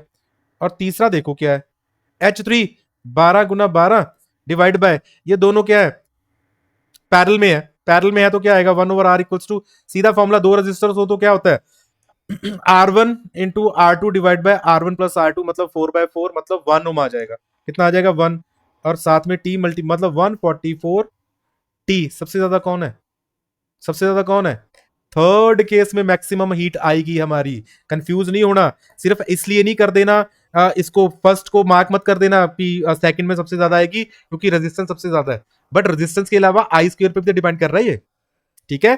तो जिसमें करंट सबसे ज्यादा होगा उसमें हीट भी सबसे ज्यादा प्रोड्यूस हो जाएगी, तो इसका मतलब हमारा आंसर क्या होगा, मैक्सिमम, ठीक है। तो अब इसको ऐसे भी कर सकते हो, अगर सब ऐसे केसेस दिए हुए ना आपको, तो आप देख लेना जहां पर आपको सबसे ज्यादा करंट प्रोड्यूस करके मिलेगा, करंट मिलेगा, वहां पर हीट प्रोड्यूस भी सबसे ज्यादा होगी, अगर टाइम कांस्टेंट है साथ में, ठीक है। तो याद रखना इस क्वेश्चन को। अगला क्वेश्चन देखेंगे, A uniform magnetic field exists in the plane of paper as shown in the diagram. Okay, ये मैग्नेटिक फील्ड है भाई इस तरफ, ठीक है, left to right, left to right जा रहा है magnetic field. An electron and a positron enter as shown. Electron upward, perpendicularly upward to the magnetic field. Positron perpendicularly downward to the positron. The electron positron experiences force. अब force निकालनी है, force के लिए हमें चाहिए क्या, current. तो conventional current की बात करेंगे अगर, तो कन्वेंशनल करंट क्या होता है, opposite to the flow of the direction of electron, तो मतलब करंट हो जाएगा डाउनवर्ड। करंट डाउनवर्ड हो गया तो अब मेरे साथ साथ एक काम करो, अपने लेफ्ट हैंड की इंडेक्स फिंगर, मिडिल फिंगर और थंब को स्ट्रेच कर लो perpendicular to each other, mutually perpendicular, ठीक है। इसमें से जो मिडिल जो आपकी इंडेक्स फिंगर है उसको कर लो आपकी स्क्रीन के ऊपर जो मैग्नेटिक फील्ड दिख रहा है ना उसकी डायरेक्शन में, ठीक है। और करंट की डायरेक्शन में कर लो मिडिल फिंगर को डाउनवर्ड। तो अब थंब को देखो किस तरफ है, थंब है आपकी तरफ। यहां थंब ऐसे भी कह सकते हो आपकी फोन की स्क्रीन से बाहर की तरफ डायरेक्टेड है थंब आपका। और अगर कॉपी पे बना होगा सब कुछ, ये नोटबुक पे बना होगा तो पेज से आउटवर्ड आएगा। और पॉजिट्रॉन पे भी यही फोर्स लगेगी और इलेक्ट्रॉन पे भी यही फोर्स लगेगी, ठीक है, अलग अलग फोर्स नहीं लगेगी। तो इसका मतलब both pointing out of the plane of paper will be our answer. याद रखना इसको, ठीक है, इसको याद रखना है। अब देखो एक काम और, मैं अगर मैग्नेटिक फील्ड की डायरेक्शन भी चेंज कर दूं, ऑपोजिट कर दूं, और इलेक्ट्रॉन को भी चेंज कर दूं, सिर्फ करंट लेते हैं चलो, करंट डाउनवर्ड था ना, करंट करंट को अपवर्ड कर दूं अगर मैं, तो कुछ चेंज नहीं होगा भाई, तब भी आउट ऑफ द प्लेन ही रहेगा, कारण मैंने मैग्नेटिक फील्ड की भी ऑपोजिट कर दी, डायरेक्शन चेंज कर दी बिल्कुल, और करंट की भी चेंज कर दी। पर अगर एक की करूंगा तो फिर डायरेक्शन बदल जाएगी। अगर मैं सिर्फ मैग्नेटिक फील्ड को चेंज कर दिया, मान लो मैंने, अगर मैंने मैग्नेटिक फील्ड को चेंज कर दिया, करंट मेरा डाउनवर्ड ही है, तो इसमें आउट ऑफ द पेपर था ना, यहां पर आ जाएगा into the paper, into the plane कह लो, कौन, फोर्स, ठीक है। यहां पर क्या थी, out of the plane, out of the plane थी, यहां पर भी आउट ऑफ द प्लेन है, क्यों, क्योंकि मैंने दोनों ही चीजों की डायरेक्शन बदल दी थी।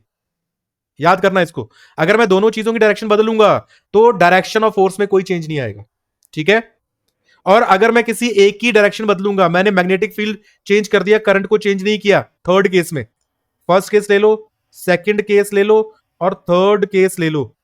थर्ड केस में मैंने सिर्फ मैग्नेटिक फील्ड की डायरेक्शन बदली, करंट की नहीं बदली, तो फोर्स की डायरेक्शन चेंज हो जाएगी। पहले आउट ऑफ द पेपर थी, अब इनटू द पेपर हो जाएगी।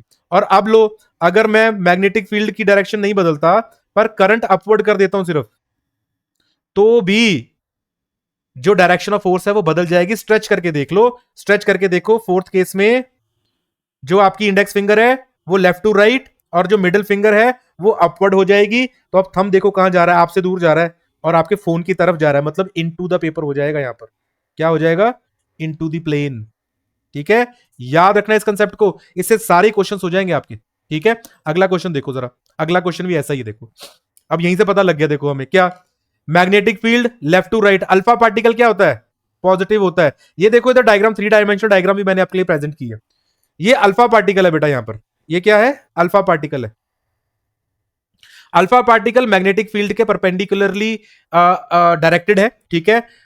जिस तरफ अल्फा पार्टिकल क्योंकि पॉजिटिव होता है, तो जिस तरफ अल्फा पार्टिकल होगा उसी तरफ क्या होगा, करंट भी तो होगा, ठीक है। अब स्ट्रेच करो मैग्नेटिक फील्ड टूवर्ड्स, जो आपकी फिंगर है कौन सी होगी, इंडेक्स फिंगर होगी। और करंट कहां हो गया, अपवर्ड हो गया। अब देखो क्या बन रहा है, करंट कहां हो गया, अपवर्ड हो गया ना, तो इनटू द पेपर बन रहा है कि नहीं, इनटू द पेज बन रहा है कि नहीं, इसको करके देखो इसको, ठीक है। इनटू द पेज, ये फोर्स किस तरफ आ रही है, इनटू द पेज लग रही है force, into the page force लगेगी, ठीक है। तो करना क्या है, लेफ्ट हैंड को स्ट्रेच करना है। हमारे पास लेफ्ट हैंड का एक काम है, लेफ्ट राइट हैंड में हम तीनों फिंगर्स को, एक थंब और 2 फिंगर्स को स्ट्रेच कभी नहीं करेंगे। कोई ऐसा टॉपिक नहीं है जिसमें करना पड़े ऐसा में, लेफ्ट हैंड में ही, फ्लेमिंग्स लेफ्ट हैंड रूल के साथ ही करेंगे इसको हम, ठीक है। फ्लेमिंग्स लेफ्ट हैंड रूल, तो फ्लेमिंग्स लेफ्ट हैंड रूल से ही होगा और कुछ नहीं करना। तो इसमें डायरेक्ट करके देख लो, पीछे करके आए हैं। अब अभी कौन सा केस है, चौथा केस बनता है हमारा, चौथा केस अभी किया। So into the plane of page या इनटू द पेज हमारी direction of magnetic, sorry magnetic force होगी, ठीक है। तो फोर्स अल्फा पार्टिकल पे किस तरफ लगेगी, इनटू द पेज लगेगी, ठीक है। इनटू द पेज प्रेस करेगा, अल्फा पार्टिकल को नीचे को दबाने की कोशिश करेगा, कौन, फोर्स, ठीक है। अगला क्वेश्चन देखेंगे, सिर्फ एक केस याद कर लो, सिर्फ यही याद कर लो, बाकी सब याद हो जाएगा आपको, कुछ भी याद करने की जरूरत नहीं पड़ेगी। सिर्फ एक केस याद करो कि magnetic field left to right है हमारा और करंट है डाउनवर्ड लेट से, ठीक है। सिर्फ इसको याद कर लो, ठीक है। इसमें क्या होगा, इसमें इसमें होता है हमारा आउट ऑफ द पेज, इसमें क्या होगा, आउट ऑफ द पेज, है ना, याद रखना इसको। अगला क्वेश्चन करेंगे, an electron enters a magnetic field eight right, अभी फिर से वही क्वेश्चन आ गया देखो, इलेक्ट्रॉन नीचे तो करंट ऊपर, इलेक्ट्रॉन नीचे तो करंट ऊपर। अब ये भी याद किया था, अगर magnetic field left to right current ऊपर जाएगा तो हमारी डायरेक्शन ऑफ फोर्स क्या होगी, डायरेक्शन ऑफ फोर्स बताओ क्या होगी, जल्दी जल्दी, इनटू द पेज होती थी, है ना, इनटू द पेज, एक याद कर लो, बाकी सब खुद ब खुद आ जाएगा, फिंगर्स को बार बार स्ट्रेच करने की जरूरत भी नहीं पड़ेगी। तो इनटू द पेज हमारा आंसर होगा इसका, सही है। अगला क्वेश्चन देखेंगे, the magnetic field at a point due to current carrying conductor is directly proportional to, या तो है हमें ये, मैग्नेटिक फील्ड की जो स्ट्रेंथ होती है वो करंट के डायरेक्टली प्रोपोर्शनल होती है, वो डिस्टेंस ऑफ पॉइंट से, क्योंकि स्ट्रेट कंडक्टर की बात कर रहे हैं शायद हम यहां पर, ठीक है। करंट कैरिंग कंडक्टर या स्ट्रेट कंडक्टर की बात कर रहे हैं, ठीक है, लूप की बात नहीं हो रही। तो स्ट्रेट कंडक्टर में ये 2 फैक्टर्स होते हैं जिसके ऊपर मैग्नेटिक फील्ड स्ट्रेंथ डिपेंड करती है किसी पॉइंट पे। अगर उस पॉइंट पे ज्यादा करंट होगा तो ज्यादा मैग्नेटिक फील्ड होगा, और अगर वो पॉइंट हमारे स्ट्रेट कंडक्टर से, ये पॉइंट है D1 लेट से, ठीक है, ये P1 पॉइंट है, ये P2 पॉइंट है, किस पे ज्यादा मैग्नेटिक फील्ड होगा, इस पे ज्यादा होगा, इस पे कम होगा, क्योंकि डिस्टेंस पे इनवर्सली प्रोपोर्शनल है हमारी क्या, मैग्नेटिक फील्ड की स्ट्रेंथ। तो ये डिस्टेंस कम है तो मैग्नेटिक फील्ड ज्यादा, ये डिस्टेंस ज्यादा हो गया तो मैग्नेटिक फील्ड कम। तो 2 चीजों पे है, current flowing through the conductor पे, डिस्टेंस ऑफ कंडक्टर पे, ठीक है। एक पे डायरेक्टली है, यहां डायरेक्टली है, ठीक है, यहां पर क्या है, इनवर्सली होगा, ठीक है। तो रेजिस्टेंस नहीं, रेजिस्टेंस पे डिपेंड नहीं करेगी, ठीक है। तो हमारा आंसर क्या होगा, 1 and 2 will be our answer. अगला क्वेश्चन देखेंगे, in domestic electric circuit the colour of, अच्छा कलर ऑफ इंसुलेशन का पूछ रहा है भाई। कलर ऑफ इंसुलेशन क्या होगा भाई? देखो, एक होती है हमारी लाइव वायर। लाइव वायर हमेशा रेड होगी, खतरा, खतरा होता है उससे, क्योंकि उसी में इलेक्ट्रॉन और करंट फ्लो कर रहा है, ठीक है। फिर हमारी न्यूट्रल वायर होती है। न्यूट्रल वायर मोस्टली होती है ब्लैक या येलो कलर की, ब्लैक या येलो कलर की होगी। फिर हमारी होगी अर्थ वायर, ठीक है। अर्थ वायर ग्रीन कलर की होती है। ये हमारे कलर के जो है पैटर्न्स होते हैं, ये स्पेसिफिकेशंस होती हैं वायर्स के कलर्स की, ठीक है। तो रेड लाइव वायर ठीक है, ग्रीन न्यूट्रल गलत हो गया, ग्रीन लाइव वायर गलत, ग्रीन लाइव वायर गलत, red live wire, black neutral ठीक है, ग्रीन बिल्कुल ठीक है भाई, डी ऑप्शन हमारा सही आंसर है, ठीक है। आगे क्वेश्चन करेंगे। अगला क्वेश्चन देखो, a straight current carrying conductor, straight है भाई, ठीक है, स्ट्रेट करंट कैरिंग कंडक्टर है, is kept along the axis of a circular loop. अच्छा, ये सर्कुलर लूप है, ठीक है। देखो ध्यान से, मान लो ये सर्कुलर लूप है, ठीक है। इस सर्कुलर लूप के एक्सिस के अलोंग हमने एक कंडक्टर रख दिया, मान लेते हैं करंट इस तरफ जा रहा है इसमें। The force exerted by the straight conductor on the loop क्या होगा भाई? ये स्ट्रेट कंडक्टर है, इसके आसपास जो है वो मैग्नेटिक फील्ड किस तरह बनेगा? कॉन्सेंट्रिक बनेगा। और अगर कॉन्सेंट्रिक बनेगा ना, तो ये लूप के पैरेलल सर्कल्स बन जाएंगे। Magnetic field will always be parallel to the loop, ये लूप के पैरेलल हो जाएगा।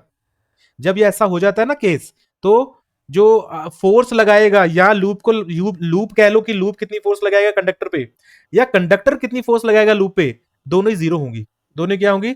जीरो होंगी, ठीक है। तो याद रखना कि अगर करंट फ्लो कर रहा है लूप के एक्सिस के अलोंग, तो दो केसेस बनते हैं, या तो मैग्नेटिक फील्ड, करंट और मैग्नेटिक फील्ड में एंगल 0 डिग्री होगा या तो, और या फिर करंट और मैग्नेटिक फील्ड में जो हमारा होगा 180 डिग्री का एंगल होगा। और फोर्स का फॉर्मूला होता है bill sine theta, bill sine theta, ये कांस्टेंट है यहां पर, ठीक है। साइन थीटा, साइन 0 भी 0 होता है, और साइन 180 डिग्री भी 0 होता है। साइन 180 आपने नहीं पढ़ा होगा अभी, बट वो भी 0 होता है। साइन 0 तो आपने पढ़ लिया कि 0 डिग्री होता है, ठीक है। तो ये दो केस बनते हैं, मैग्नेटिक फील्ड या तो 0 डिग्री पे हो जाएगा, पैरेलल हो जाएंगे दोनों, या एंटी पैरेलल, ठीक है। या तो पैरेलल हो जाएगा करंट और मैग्नेटिक फील्ड, या एंटी पैरेलल हो जाएगा, बट दोनों केसेस में एक में 0 डिग्री एंगल बनता है, एक में 180 डिग्री। 0 पे भी साइन 0 होता है, 180 पे भी साइन 0 होता है, तो फोर्स क्या हो जाएगी? 0 हो जाएगी, ठीक है। बिल साइन थीटा सिंपल याद कर लेना, बिल साइन थीटा क्या होता है? फोर्स होती है, और ये थीटा क्या होता है? Angle between I and B. I मतलब करंट और बी मतलब मैग्नेटिक फील्ड, ठीक हो गया। अगला सवाल देखो भाई क्या है, यहां पर भी आपको ट्रिक बताता हूं मैं। आप इस क्वेश्चन में एक बड़ी अच्छी ट्रिक है, देखो, दो कंडक्टर अगर पैरेलल हैं और दोनों में डायरेक्शन ऑफ करंट भी सेम है, तो दे विल अट्रैक्ट, ये क्या करेंगे? अट्रैक्ट करेंगे, ठीक है। अगर दो पैरेलल कंडक्टर हैं पर डायरेक्शन ऑफ करंट अलग अलग है, तो ये क्या करेंगे? रिपेल करेंगे, बस सिंपल याद रखना है, ठीक है। तो देखो क्या है, a rectangular loop A B C D, A B C D, A B C D rectangular loop है, carrying a current I is situated near a straight conductor X Y such that the conductor is parallel to the side A B, side A B और X Y parallel है of the loop and is in the plane, दोनों same plane पे भी है, मतलब parallel पड़े हुए एक दूसरे के। तो क्या होगा? देखो डायरेक्शन ऑफ करंट भी सेम है, ठीक है। डायरेक्शन ऑफ करंट जैसे उन्होंने शो की है सेम है, तो अगर सेम डायरेक्शन ऑफ करंट है, दोनों पैरेलल पड़े हैं, तो मैंने क्या बताया? अट्रैक्ट करेंगे भी। क्या करेंगे? रिमेन स्टेशनरी नहीं, अट्रैक्ट करेंगे तो आपस एक दूसरे के पास में आएंगे ना। Move away from the side of A B, बिल्कुल गलत हो गया। Rotate about its axis, no, move towards the A B, ये बिल्कुल सही है। अट्रैक्ट करेंगे तो एक्स वाई क्या जाएगा? ए बी के पास जाएगा, अट्रैक्ट हो रहा है ना, टुवर्ड्स ए बी जो है लूप जाएगा, याद रखोगे। अगला क्वेश्चन देखते हैं, strength of magnetic field at a point in the space surrounding the magnet is measured by. अच्छा, स्ट्रेंथ मेजर करनी है ना, तो स्ट्रेंथ के लिए क्या होता था? अगर क्राउडेड है लाइंस तो स्ट्रेंथ ज्यादा है, अगर दूर दूर है तो स्ट्रेंथ क्या होती थी? मैग्नेटिक फील्ड लाइंस है ये, MFL मैग्नेटिक फील्ड लाइंस। अगर क्राउडेड है तो स्ट्रॉन्ग मैग्नेटिक फील्ड है, स्ट्रॉन्ग मैग्नेटिक फील्ड, इसका मतलब क्या है? वीक मैग्नेटिक फील्ड, ठीक है। तो लेंथ ऑफ मैग्नेट बिल्कुल नहीं, रेजिस्टेंस बिल्कुल नहीं, number of lines crossing a given point, तो ज्यादा नंबर ऑफ लाइंस अगर क्रॉस करेंगी किसी गिवन पॉइंट से तो मैग्नेटिक फील्ड स्ट्रेंथ ज्यादा होगी। थिकनेस क्या होगी, थिकनेस पे डिपेंड करेगा मैग्नेट की? नहीं जी, नहीं करेगा। देखो बच्चों, यहां पर इसने ऑप्शन में दे तो दिया eight a point, eight a point, but इसमें थोड़ी सी करेक्शन की जरूरत है हमें। क्या? हमने पढ़ा हुआ है कि एक पॉइंट से दो मैग्नेटिक फील्ड लाइंस क्रॉस नहीं कर सकती, है ना। कारण यहां पर दो डायरेक्शंस हो जाएंगी मैग्नेटिक फील्ड की, ठीक है। दो मैग्नेटिक फील्ड लाइंस एक पॉइंट से क्रॉस नहीं कर सकती। तो the question would have been better, यहां पर रीजन लिख देते, field in a region, in a region, ठीक है, in the space surrounding region आता तो number of lines crossing the given region, ये रीजन करेंगे यहां पर हम, ठीक है। पॉइंट पे, एक पॉइंट पे इंटरसेक्शन तो हो ही नहीं सकती, एक पॉइंट पे नंबर ऑफ लाइंस बहुत ज्यादा हो ही नहीं सकती, ठीक है। पॉइंट, एक पॉइंट से एक मैग्नेटिक फील्ड लाइन ही क्रॉस कर सकती है, बट द केस इज कि इस यूनिट एरिया में से नंबर ऑफ लाइंस कितनी पास होंगी, ठीक है। What I am talking about is unit area में से अगर बहुत सारी मैग्नेटिक फील्ड लाइंस क्रॉस हो रही हैं तो मैग्नेटिक फील्ड स्ट्रेंथ ज्यादा है। उसी एरिया में से तीन मैग्नेटिक फील्ड लाइंस क्रॉस हुई तो मैग्नेटिक फील्ड स्ट्रेंथ बहुत कम है, ठीक है।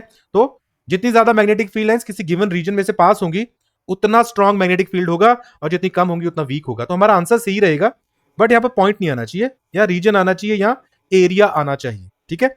अगला क्वेश्चन देखेंगे।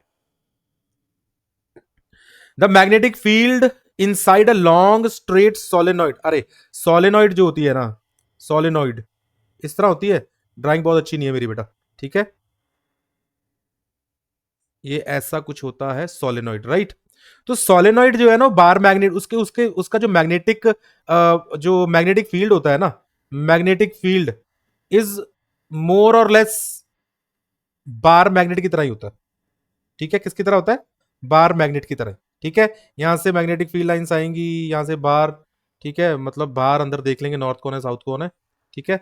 ऐसे करके निकलती हैं, ऐसे निकल जाती हैं, ऐसे निकल जाती हैं फिर, ठीक है। अगर ये नॉर्थ है ये साउथ है तो नॉर्थ से तो बाहर निकलेंगी, ठीक है, ओरिजिनेट फ्रॉम नॉर्थ, और साउथ पे हो जाएंगे टर्मिनेट, ठीक है। बट अंदर क्या होता था? अब ये इनसाइड पूछ रहा है, इनसाइड होता था यूनिफॉर्म। इनसाइड क्या होता है? यूनिफॉर्म मैग्नेटिक फील्ड होता है, यूनिफॉर्म मैग्नेटिक फील्ड, जिसका मतलब है कांस्टेंट मैग्नेटिक फील्ड। क्या? कांस्टेंट, मतलब no change, same at all point, same at all points, ठीक है। तो inside the solenoid straight along solenoid जो होगी करंट कैरिंग, उसके अंदर increase as we move towards, नहीं डिक्रीज, नहीं, is same at all points, ये बिल्कुल सही है। बार मैग्नेट ऐसे होता है, बार मैग्नेट में भी अंदर जो मैग्नेटिक फील्ड लाइंस होती हैं वो स्ट्रेट और पैरेलल होती हैं, यूनिफॉर्म मैग्नेटिक फील्ड होता है अंदर उसके, ठीक है। आउटसाइड नॉन यूनिफॉर्म होता है, ठीक है। तो सोलेनॉइड में भी सेम ही होता है, तो सेम एट ऑल पॉइंट्स। अगला क्वेश्चन देखेंगे। The strength of magnetic field produced inside a long straight current carrying solenoid does not depends upon। अब पीछे क्वेश्चन था कि कैसा होगा, अब दूसरा अगला क्वेश्चन क्या है? Does not depends upon. जो स्ट्रेंथ है मैग्नेटिक फील्ड की सोलेनॉइड के अंदर, वो किस चीज पे डिपेंड नहीं करेगी, देख लेते हैं, ठीक है।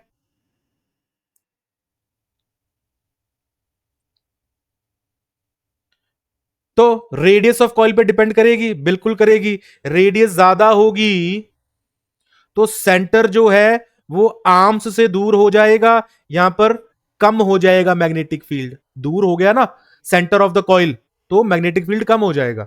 और अगर रेडियस छोटी कर दोगे तो मैग्नेटिक फील्ड स्ट्रेंथ ज्यादा हो जाएगी, कारण इसके अंदर से बहुत सारी मैग्नेटिक फील्ड्स जो लाइन है वो क्राउडेड होके निकलेंगी बाहर, बहुत क्राउडेड होंगी। इसमें क्या होगा, दूर दूर स्पेस बहुत है ना, तो दूर दूर हो रही है यहां पर, तो यहां सेंटर पे मैग्नेटिक फील्ड कम होगा, less magnetic field at centre, यहां पर strong magnetic field at centre होगा, ठीक है।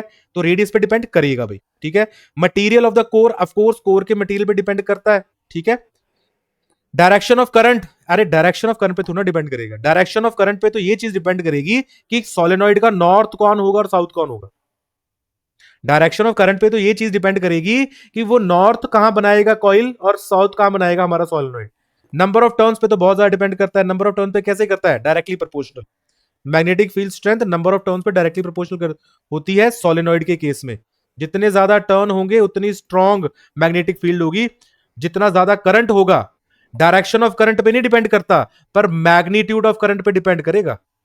मैग्नीट्यूड ऑफ करंट पे तो डिपेंड करेगा।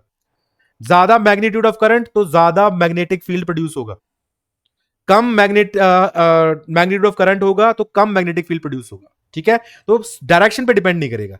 स्ट्रेंथ जो डायरेक्शन पे डिपेंड नहीं करेगी, स्ट्रेंथ पूछी उन्होंने हमें। ठीक है, तो डायरेक्शन पे क्या डिपेंड करेगा कि नॉर्थ कौन सा होगा सॉलिड का और साउथ कौन सा होगा। अगला क्वेश्चन करेंगे।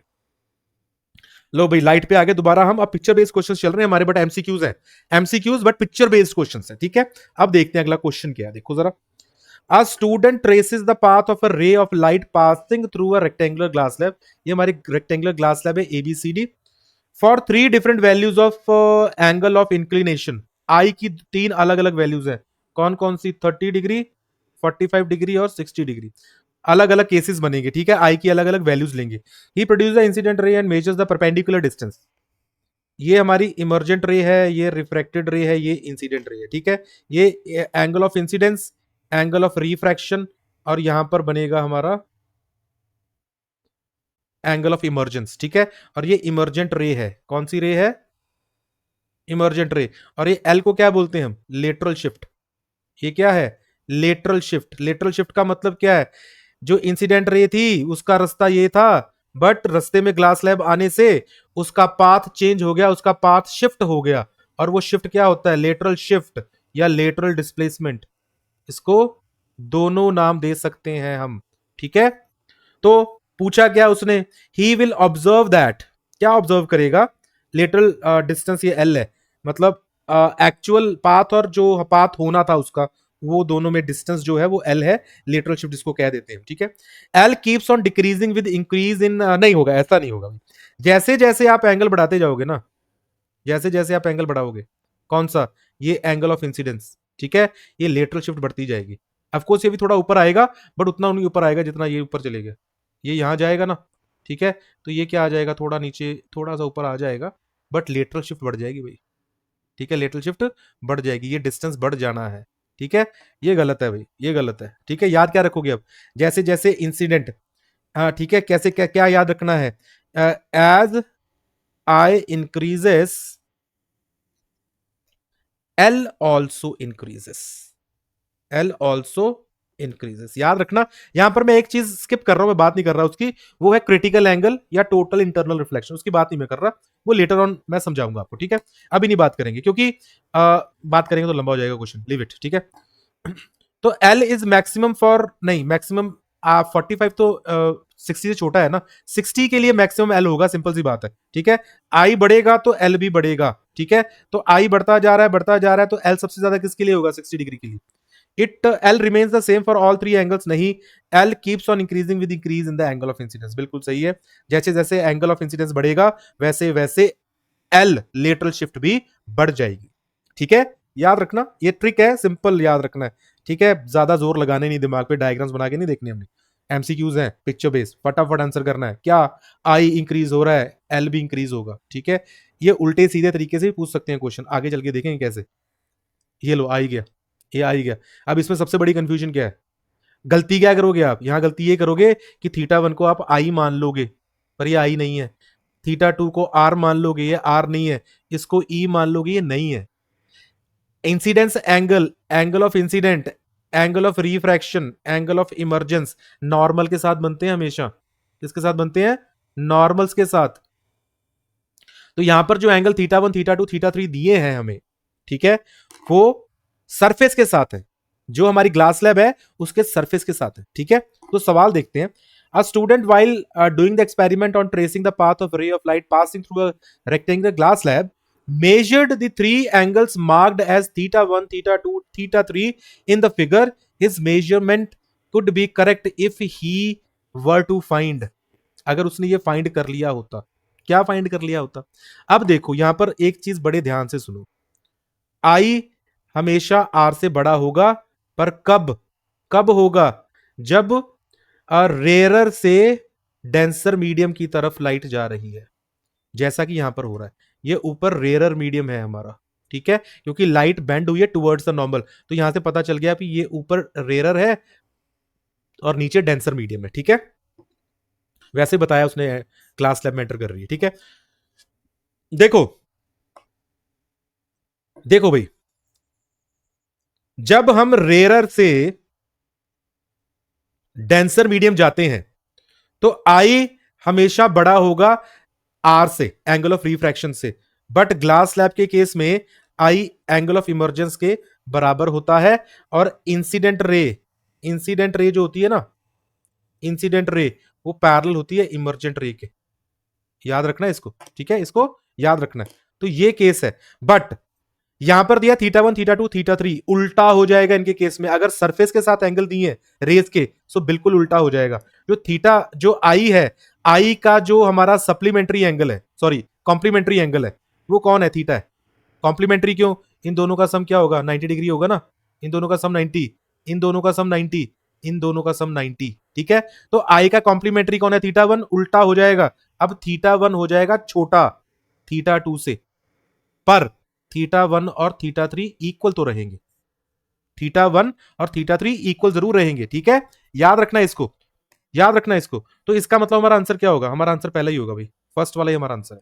याद रखना इसको, भूलना मत। क्वेश्चन अच्छा है, आ सकता है एग्जाम में, किसी और तरीके से भी आ सकता है, बट याद रखना इस क्वेश्चन को। ठीक है, तो आई रेयर से डेंसर के केस में आई आर से बड़ा, आई का आर का जो कॉम्प्लीमेंट्री एंगल है उसमें इनइक्वालिटी रिवर्स हो जाएगी, theta one will be less than theta two, और थीटा वन थीटा थ्री के इक्वल होगा as I is equals to E. ठीक है, अगला क्वेश्चन देखेंगे। On regular reflection from surface X Y, ये सरफेस एक्स वाई है हमारे पास। ठीक है, the reflected ray will go along, simple है ना। क्या कंसेप्ट लगेगा यहां पर? Angle of incidence is equals to angle of reflection, और ये हमारी नॉर्मल है, ये हमारी क्या है? नॉर्मल। भाई ये जो है ना, ये इंसिडेंट रे हो गई हमारी। अब जो ए वाली रे है उसका एंगल कितना है? उसका एंगल है आई बाय टू। सेम तो नहीं हुआ ना, आई और आर सेम होना चाहिए, ये तो हाफ हो गया। यहाँ आई बाय थ्री, ए के लिए आई बाय थ्री है, बी के लिए आई बाय टू है, सेम नहीं है। पर डी के लिए क्या है? आई है ना, मतलब डी रे जो है ना वो होगी हमारी रिफ्लेक्टेड रे, वो होगी हमारी रिफ्लेक्टेड रे। कारण ये वाला एंगल भी आई है और ये वाला एंगल भी आई है, आई आई इक्वल हो गए ना। एंगल ऑफ इंसिडेंस और एंगल ऑफ रिफ्लेक्शन दोनों ही आई है, दोनों इक्वल है, और इक्वल ही तो होने चाहिए रिफ्लेक्शन में। अगर इक्वल नहीं है तो मतलब ये ए और बी और सी रे ऑल्सो, ये हमारे आई रे के रिफ्लेक्शन नहीं है। आई रे की रिफ्लेक्शन कौन सी होगी? जिसके लिए आई और आर इक्वल होंगे, इसलिए हमारा आंसर होगा डी। ठीक है, अगला क्वेश्चन देखेंगे। बड़ा अच्छा क्वेश्चन है भाई, बड़ा ही जबरदस्त क्वेश्चन है। फिर से वही डायरेक्शन बतानी है हमें, फोर्स किस तरफ लगेगी। One end of a wire carrying current in the downward direction, हमने यहां पर एक बड़ा अच्छा डायग्राम बना लिया। ठीक है, बड़ा अच्छा डायग्राम बनाया हुआ है। ये देखो, थ्री डायमेंशनल डायग्राम मैंने क्रिएट किया है। यहां पर डाउनवर्ड डायरेक्शन में है कंडक्टर में current, is placed in A ट्रॉफ containing mercury, इसमें मर्क्यूरी है, सो that the direction of force experience by it is clearly visible. जब हिलेगा तो पता चल जाए फिर फोर्स किस तरफ लग रही है, क्योंकि कंडक्टर पे फोर्स लगेगी तो कंडक्टर मूव होगा ना, तो मर्क्यूरी से पता लग जाएगा किस तरफ मूव हो रहा है। ठीक है, two pole pieces north and south, north south इस तरफ है, मतलब डायरेक्शन ऑफ मैग्नेटिक फील्ड क्या होगी? ये डायरेक्शन ऑफ मैग्नेटिक फील्ड हो गई। और इसमें करंट किस तरफ है? डाउनवर्ड। तो लो भाई, ऊपर अभी करके आए हैं, डायरेक्शन ऑफ करंट नीचे को मैग्नेटिक फील्ड सीधा, तो हमारी डायरेक्शन कहां होगी? टुवर्ड्स द ऑब्जर्वर, या आउट ऑफ द पेपर, या टुवर्ड्स द ऑब्जर्वर। आपकी तरफ थंब होगा, इसमें आपकी तरफ थंब होगा। ठीक है, आप बच्चों की तरफ थंब होगा, तो हमारा आंसर क्या होगा इसका? दिख गया अभी, अवे फ्रॉम द ऑब्जर्वर नहीं, अवे मतलब तो इनटू द पेपर हो जाएगा ना, ये इनटू द पेपर थोड़ा ना जा रहा है, ये टुवर्ड्स, टुवर्ड्स द ऑब्जर्वर, आपकी तरफ थंब डायरेक्ट कर रहा है। ठीक है, तो नो चेंज भी नहीं होगा, upward from the observer, towards the observer सही आंसर है भाई हमारा। ठीक है, टुवर्ड्स द ऑब्जर्वर। ठीक है, क्या बताया था मैंने? अगर मैग्नेटिक फील्ड और करंट, सिर्फ एक केस याद कर लो, यही वाला कर लो, इसमें क्या है? Out of the page, out of the page जो है डायरेक्शन ऑफ फोर्स होती है। बस इसी से सब कुछ याद हो जाएगा। कैसे? अगर मैं दोनों की डायरेक्शन बदल दूंगा, करंट की भी और मैग्नेटिक फील्ड की भी, दोनों की डायरेक्शन रिवर्स कर दूं, तो there will be no change in the direction of force, out of the page ही रहेगी फोर्स। ठीक है, अगर मैं सिर्फ मैग्नेटिक फील्ड की डायरेक्शन बदल देता हूं और करंट की नहीं बदलता, तो डायरेक्शन चेंज हो जाएगी, into the page, into the page हो जाएगा। अगर मैं डायरेक्शन ऑफ मैग्नेटिक फील्ड नहीं बदल रहा, सिर्फ करंट की डायरेक्शन बदल देता हूं, सिर्फ करंट की डायरेक्शन बदल देता हूं, तो भी डायरेक्शन ऑफ फोर्स बदल जाएगी। किससे? मैं इससे कंपैरिजन कर रहा हूं सबका, ठीक है, मेन केस जो है हमारा। तो एक केस याद कर लो, बाकी आप वैसे ड्रॉ कर पाओगे, ठीक है। अगला क्वेश्चन देखेंगे। A constant current flows in a horizontal wire, ये है वायर हमारी, ठीक है, ये वायर है यहां पर, in the plane of paper from east to west. East to west का मतलब है right to left, right to left को हमारा करंट फ्लो कर रहा है किसी वायर में जो हॉरिजॉन्टली पेपर पे पड़ी हुई है, ठीक है। The direction of magnetic field will be north to south at a point. बताना है north to south direction of magnetic field कहां पर होगी। नॉर्थ टू साउथ का मतलब है डाउनवर्ड्स, डाउनवर्ड्स कहां होगी? ये देखो यहां पर लगता है right hand thumb rule, right hand thumb rule देखो, राइट हैंड थंब रूल में क्या करते हैं हम, इस कंडक्टर को पकड़ लो अपने हाथ में और थंब की डायरेक्शन, मुट्ठी बंद करनी है, सिर्फ थंब को जो है वो आउटवर्ड डायरेक्टेड रखना है, स्ट्रेच करके रखना है बाहर को। तो direction of thumb will be in the direction of current, ठीक है, डायरेक्शन ऑफ करंट के अलोंग होगी डायरेक्शन ऑफ थंब हमारी। तो उसके हिसाब से देखो आपकी कर्लिंग फिंगर्स जो है ना, आप इसके पीछे जाओगे, जब यहां से घूम के पीछे से जब आओगे ना, तो ऊपर से नीचे मैग्नेटिक फील्ड जाएगा। मतलब इस वायर के बिल्कुल नीचे, यहां पर मैं 3D में शो नहीं कर पा रहा, बिल्कुल नीचे, ठीक है, इसके नीचे जो होगा ना, बिलो द वायर एक पॉइंट होगा जिस पर करंट, जो मैग्नेटिक फील्ड है ऊपर से नीचे आएगा, नॉर्थ से साउथ आएगा, ठीक है। तो इसका मतलब जो बिल्कुल इस वायर के नीचे पॉइंट होगा, ठीक है, आपकी नोटबुक के नीचे पॉइंट होगा जिसके ऊपर डायरेक्शन ऑफ मैग्नेटिक फील्ड क्या होगी, नॉर्थ टू साउथ होगी, ठीक है। और अगर पॉइंट ऊपर ले लें तो क्या होगा, करंट नीचे, जो मैग्नेटिक फील्ड है वो नीचे से ऊपर आएगा, ठीक है, नीचे से ऊपर आएगा। आप जो है अपने राइट हैंड थंब रूल को अप्लाई करके देखो इसमें, ठीक है। तो हमारा आंसर क्या होगा, हमारा आंसर होगा डायरेक्टली बिलो द वायर, बिल्कुल वायर के नीचे होना चाहिए पॉइंट। तो हमारा मैग्नेटिक फील्ड जो उस पॉइंट से पास होगा उसकी डायरेक्शन होगी नॉर्थ से साउथ डायरेक्शन, ठीक है, याद रखना। अगला क्वेश्चन देखेंगे। The resultant magnetic field eight point P, भाई इतने से समझ लग गया कि दो पैरेलल वायर्स पड़ी हैं हमारे पास, दोनों में डायरेक्शन ऑफ करंट सेम है। तो बताना क्या है, बताना यह है कि पी पॉइंट पे मैग्नेटिक फील्ड क्या होगा। क्या क्या कह रहा है, वर्टिकली अपवर्ड देखेंगे, सेम डायरेक्शन देखेंगे। अब मैं बता देता हूं आपको, अगर दो कंडक्टर पैरेलल पड़े हुए हैं और दोनों में करंट भी सेम है, दोनों में करंट भी क्या है, सेम है, तो जो सेंटर होगा इन दोनों के बीच में कहीं पर भी मैग्नेटिक फील्ड जीरो होगा भाई, मैग्नेटिक फील्ड क्या होगा, जीरो, ठीक है, डायरेक्शन सेम नहीं होनी चाहिए, जीरो। इसका कारण क्या है, देखो ऊपर वाले कंडक्टर में राइट हैंड थंब रूल लगाओ, ऊपर वाले कंडक्टर में राइट हैंड थंब रूल लगाओगे ना, तो पीछे से निकल के आएगा मैग्नेटिक फील्ड और ऊपर से नीचे को जाएगा इस पॉइंट पे, ऊपर से नीचे, ऊपर से नीचे जाएगा अगर ए बी कंडक्टर की हम बात करें, ठीक है। और अगर बात करें सी डी कंडक्टर की, तो इसी पॉइंट पे देखो फिर से राइट हैंड थंब रूल लगाओ, डायरेक्शन ऑफ थंब सेम ही रहनी है इसमें भी, पर इसमें नीचे से ऊपर मैग्नेटिक फील्ड आ रहा है इस पॉइंट पे, ठीक है। मतलब ए बी के लिए ऊपर से नीचे जाएगा, डाउनवर्ड्स है, पॉइंट पी पे मैग्नेटिक फील्ड ए बी का क्या है, डाउनवर्ड्स, और सी डी का क्या है, अपवर्ड्स, ठीक है। तो direction of magnetic field eight point P for these two conductors जो है वो एंटी पैरेलल हो गई, कैंसल आउट कर देंगी एक दूसरे को, ठीक है, एक दूसरे को कैंसल आउट करेंगी, इसलिए इस पॉइंट पे मैग्नेटिक फील्ड क्या हो जाएगा, जीरो हो जाएगा। क्या हो जाएगा, जीरो। अब देखो दूसरा केस, ये केस है, यहां पर मान लेते हैं करंट इस तरफ है, इसमें मान लेते हैं करंट ऑपोजिट साइड में है बिल्कुल, ये ए बी ले लेते हैं, ये सी डी ले लेते हैं, ठीक है। अब देखो दोनों केसेस में ऊपर से नीचे ही जाएगा, डाउनवर्ड सी होगा मैग्नेटिक फील्ड यहां पर, दोनों केसेस में, ठीक है, दोनों ए बी से भी डाउनवर्ड जाएगा, बी सी से भी, सी डी से भी डाउनवर्ड ही जाएगा। तो इसमें मैग्नेटिक फील्ड क्या होगा, डाउनवर्ड्स, या इनटू द पेज भी कह सकते हो आप, कैसे कह सकते हो, इनटू द पेज भी कह सकते हो, ये बहुत पूछा जाता है ना, इनटू द पेज, ठीक है। और अगर मैं यहां पर ले लूं इस तरफ ए बी का ले लूं लेफ्ट साइड में करंट, और सी डी में ले लूं राइट साइड में करंट, तो देखो राइट हैंड थंब रूल लगाओ, दोनों ही के लिए ए बी से भी जो मैग्नेटिक फील्ड प्रोड्यूस होगा और सी डी से भी जो होगा, दोनों केसेस में पॉइंट पी पे अपवर्ड होगा करंट, सॉरी मैग्नेटिक फील्ड क्या होगा, अपवर्ड होगा मैग्नेटिक फील्ड, मतलब आउट ऑफ द पेज आएगा magnetic field, out of the page. ये याद रखने तीन केस, कितना मुश्किल है, कोई ज्यादा मुश्किल नहीं है। सो दैट्स ऑल, ये 48 क्वेश्चंस हमने एमसीक्यू सिर्फ, हमने किए हैं पूरी फिजिक्स के, और मैं ये नहीं कहता इनसे बाहर क्वेश्चंस नहीं आएंगे, हो सकता है इससे बाहर कोई क्वेश्चन भी ना आए, ठीक है, बट अगर आ भी जाएगा तो इस चीज की गारंटी है, आप खुद लिख के बताना आप कमेंट में कि आप कोई भी क्वेश्चन अगर एमसीक्यू आएगा तो कर पाओगे कि नहीं कर पाओगे, आप 100% कर पाओगे, ठीक है, इस चीज की मैं गारंटी दे रहा हूं।